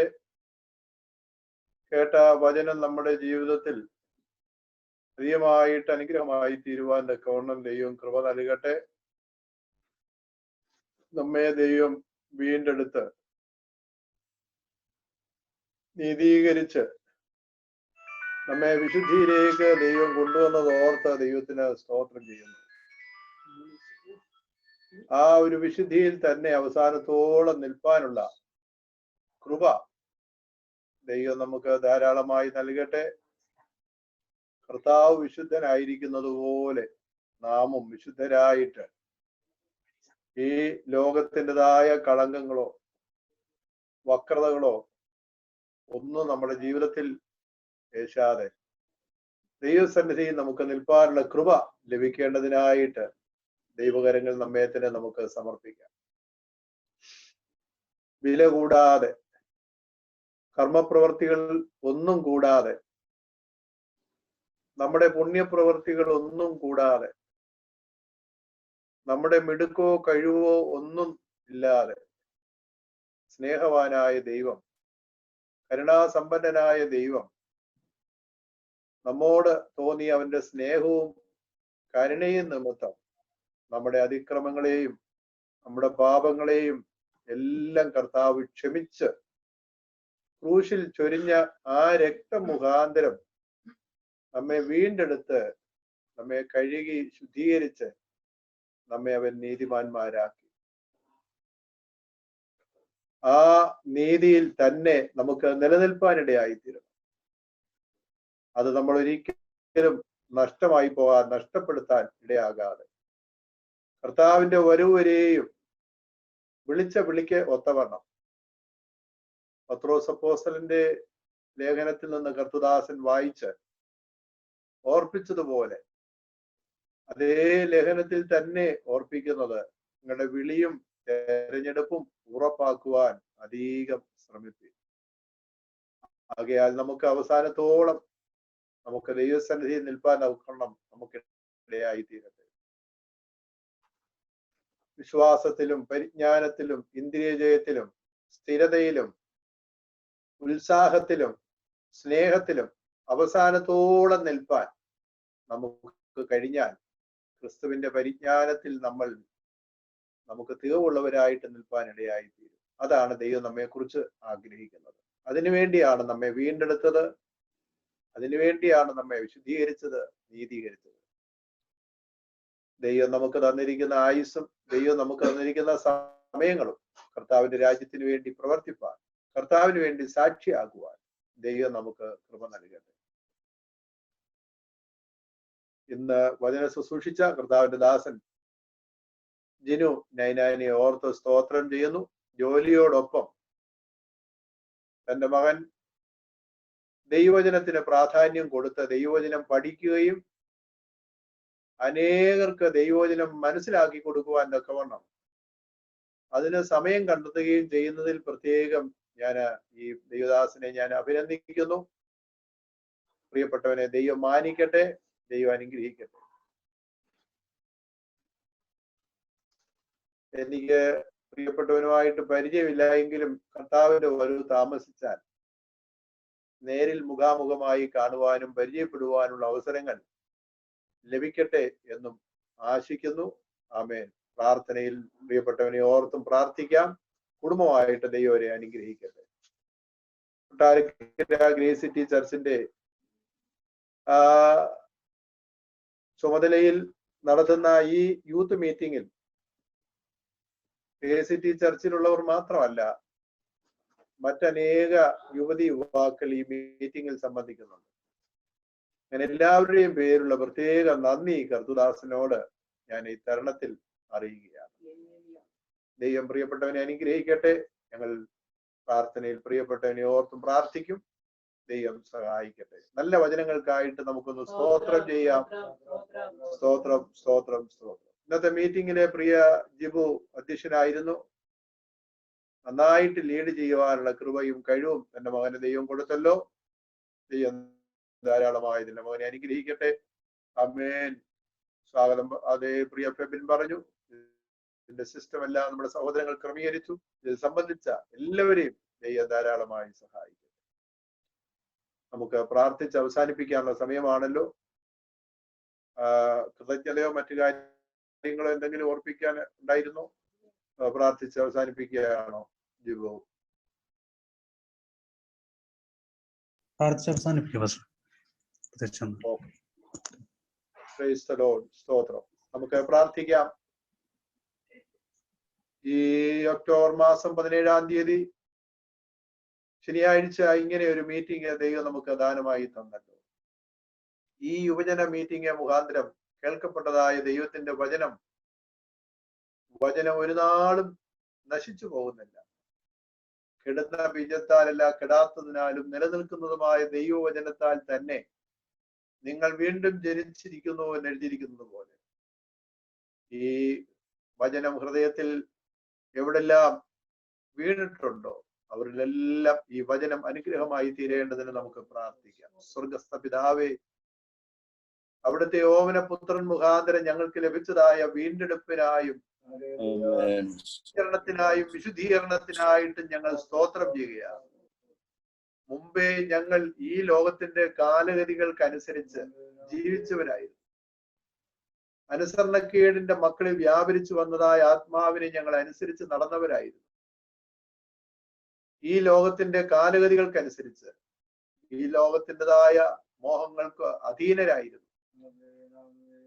അതിൽ നിന്നെല്ലാം കർത്താവ് ഞങ്ങളെ വീണ്ടെടുത്ത് ആ ആദാമ്യ പാരമ്പര്യം, അതിന്റെ സ്വഭാവം, പാപത്തിന്റെ അതിന്റെ അടിമത്വം, അതിൽ നിന്നെല്ലാം ഞങ്ങളെ ക്രൂശിൽ ചൊരിഞ്ഞ അരുമനാഥന്റെ വിലയേറിയ രക്തം കൊണ്ട് ഞങ്ങളെ വീണ്ടെടുത്തതിനായിട്ട് ഞങ്ങൾ സ്തോത്രം ചെയ്യും. ഞങ്ങളുടെ യാതൊരു കഴിവോ ഞങ്ങളുടെ യാതൊരു പുണ്യപ്രവർത്തികളോ അല്ലല്ലോ. കുറ്റക്കാരായിരുന്ന തെറ്റുകാരായിരുന്ന ഞങ്ങളെ അവിടുന്ന് നീതിമാന്മാരാക്കി പ്രഖ്യാപിച്ചതോർത്ത് സ്തോത്രം ചെയ്യും. ക്രൂശിലേക്ക് നോക്കുവാൻ വിശ്വാസത്താൽ രക്ഷ ദാനമായി കരസ്ഥമാക്കാൻ ഞങ്ങൾക്ക് ഭാഗ്യം ലഭിച്ചതിനായിട്ട് സ്തോത്രം. ഇത്ര വലിയ രക്ഷ സൗജന്യമായി ഞങ്ങൾക്ക് തന്നു. അത് വിശ്വാസത്താൽ പ്രാപിക്കുവാൻ, വിശ്വാസത്താൽ അവിടുത്തെ മക്കളായി തീരുവാൻ, വിശ്വാസത്തിൽ അവസാനത്തോളം നിൽപ്പാൻ ഞങ്ങൾക്ക് ലഭിച്ച ഭാഗ്യത്തിനായിട്ട് സ്തോത്രം ചെയ്യും. ലംഘനം ക്ഷമിച്ചും പാപം മറച്ചും കിട്ടിയവൻ ഭാഗ്യവാൻ എന്നെഴുതിയിരിക്കുന്ന തിരുവചനം പോലെ കർത്താവേ, ഞങ്ങൾക്ക് തന്നിരിക്കുന്ന വിശുദ്ധീകരണത്തില്, നീതീകരണത്തില്, അതിൽ മാത്രമല്ല ഒരു പടിയും കൂടെ വീണ്ടും വീണ്ടും ഞങ്ങൾ വിശുദ്ധിയിലേക്ക് മുന്നേറുവാൻ കൃപ തരണമേ. സ്തോത്രം, സ്തോത്രം. ഒരുപാട് പുസ്തകത്തിൽ എഴുതിയിരിക്കുന്ന പോലെ നീതിമാൻ ഇനി അധികം നീതി ചെയ്യട്ടെ, ശുദ്ധൻ തന്നെ ഒന്നുകൂടെ ശുദ്ധീകരിക്കട്ടെ. ഇതാ ഞാൻ വേഗം വരുന്നു, ഓരോരുത്തരും അവനവന്റെ പ്രവർത്തിക്ക് തക്കവണ്ണം കൊടുപ്പാൻ പ്രതിഫലം എന്റെ പക്കലുണ്ടെന്ന് അരുളി ചെയ്ത അരുമനാഥൻ. കർത്താവേ, അവിടുന്ന് വരുമ്പോൾ അവിടുത്തെ സന്നിധിയിൽ നിൽപ്പാൻ അവിടെ ഞങ്ങൾക്ക് കൃപ നൽകണം, ഞങ്ങളെ യോഗ്യരാക്കണമേ. ഈ ലോകത്തിൻ്റെതായ അവസ്ഥകളിൽ ഞങ്ങൾ അകപ്പെട്ടു പോകാതെ കർത്താവിന്റെ സന്നിധിയിൽ ഓരോ ദിവസവും ഞങ്ങൾ മനസ്സ് പുതുക്കി രൂപാന്തരപ്പെട്ട് നിൽപ്പാൻ കൃപ തരണം. ഞങ്ങളുടെ ജഡത്തിലെയും ആത്മാവിലെയും എല്ലാ കന്മഷവും നോക്കി ഞങ്ങളെ ശുദ്ധീകരിക്കണം. ദൈവത്തിനടികളെ സമർപ്പിക്കുന്നു. പ്രത്യാൽ ദൈവജനം സംസാരിച്ച കർത്താവിന്റെ ദാസൻ ജിനു നൈനാന് വേണ്ടി ഞങ്ങൾ പ്രാർത്ഥിക്കുന്നു. കർത്താവേ, ഇന്ന് പ്രിയപ്പെട്ടവന് ഈ വചനം സംസാരിപ്പാനായിട്ട് അതിനുവേണ്ടി പ്രാർത്ഥിച്ച് അതേ തയ്യാറായി ആമേൻ ഇന്ന് ഇത്രയും സമയം അടിയങ്ങളോട് ദൈവദിനം പറയുവാൻ തന്റെ മകനെ ദൈവം ബലപ്പെടുത്തിയതിനായിട്ട് സ്തോത്രം. ഔദ്യോഗികമായിട്ടുള്ള ജോലി താൻ ചെയ്യുന്നതോടൊപ്പം തന്നെ ആത്മീയ ശുശ്രൂഷയ്ക്ക് പ്രാധാന്യം കൊടുക്കും. ദൈവദിനം പഠിച്ച് ദൈവദിനം മറ്റുള്ള അനേകർക്ക് ഗ്രഹിപ്പിച്ചു കൊടുക്കുവാൻ തക്കവണ്ണം എന്റെ മകനെ ദൈവം അവിടുന്ന് വീണ്ടും ബലപ്പെടുത്തണമേ, ശക്തീകരിക്കുന്നതിനായിട്ട് സ്തോത്രം. കർത്താവിന്റെ നാമത്തിൽ തന്റെ മകനെ ഞങ്ങൾ അനുഗ്രഹിച്ച് പ്രാർത്ഥിക്കുക. അമ്മ കുടുംബമായി ദൈവം മാനിക്കണം. കർത്താവെ സ്തോത്രം സ്തോത്രം. കർത്താവിന്റെ വരവ് താമസിച്ചാൽ ഇനിയും അനേകർക്ക് പ്രയോജനപ്പെടുവാൻ ഈ അമ്മയെ ഞങ്ങൾക്ക് വീണ്ടും തമ്മിൽ കണ്ട് പരിചയപ്പെടുവാൻ ഒക്കെയുള്ള അവസരങ്ങളെ കർത്താവ് നൽകണം. ഇന്ന് ഈ മീറ്റിംഗ് സംബന്ധിച്ച എല്ലാ സഹോദരങ്ങൾക്കായി പ്രാർത്ഥിക്കുന്നു. ഈ വചനം വീണ ഹൃദയങ്ങളില് അത് പുതിയ ഹൃദയമായി, പുതിയ ആത്മാവോടെ, പുതിയ ഹൃദയത്തോടെ, പുതിയ അനുഭവത്തിൽ മുന്നേറുവാൻ തക്കവണ്ണം ഇടയാക്കണം. ആമേൻ. യൗവനക്കാരെ എല്ലാത്തിനു വേണ്ടി ശക്തരാക്കണമേ എന്ന് ഞങ്ങൾ അങ്ങയോട് പ്രാർത്ഥിക്കുന്നു. പ്രത്യേക ഇന്നത്തെ അധ്യക്ഷനായിരുന്ന ജിബുനായി പ്രാർത്ഥിക്കുന്നു. എന്റെ മകനെ സഹായിക്കണമേ. ദോഹയിൽ ഇരുന്നുകൊണ്ട് ഇന്ന് മീറ്റിംഗ് ലീഡ് ചെയ്യുവാൻ എന്റെ മകനെ ദൈവം ബലപ്പെടുത്തിയല്ലോ. കർത്താവ് അനുഗ്രഹിക്കണമേ എന്ന് അങ്ങയോട് പ്രാർത്ഥിക്കുന്നു. പ്രത്യേക ആമേൻ ഫെബിനായി പ്രാർത്ഥിക്കുന്നു. പ്രിയപ്പെട്ടവനെ ക്ഷണിപ്പാനൊക്കെയും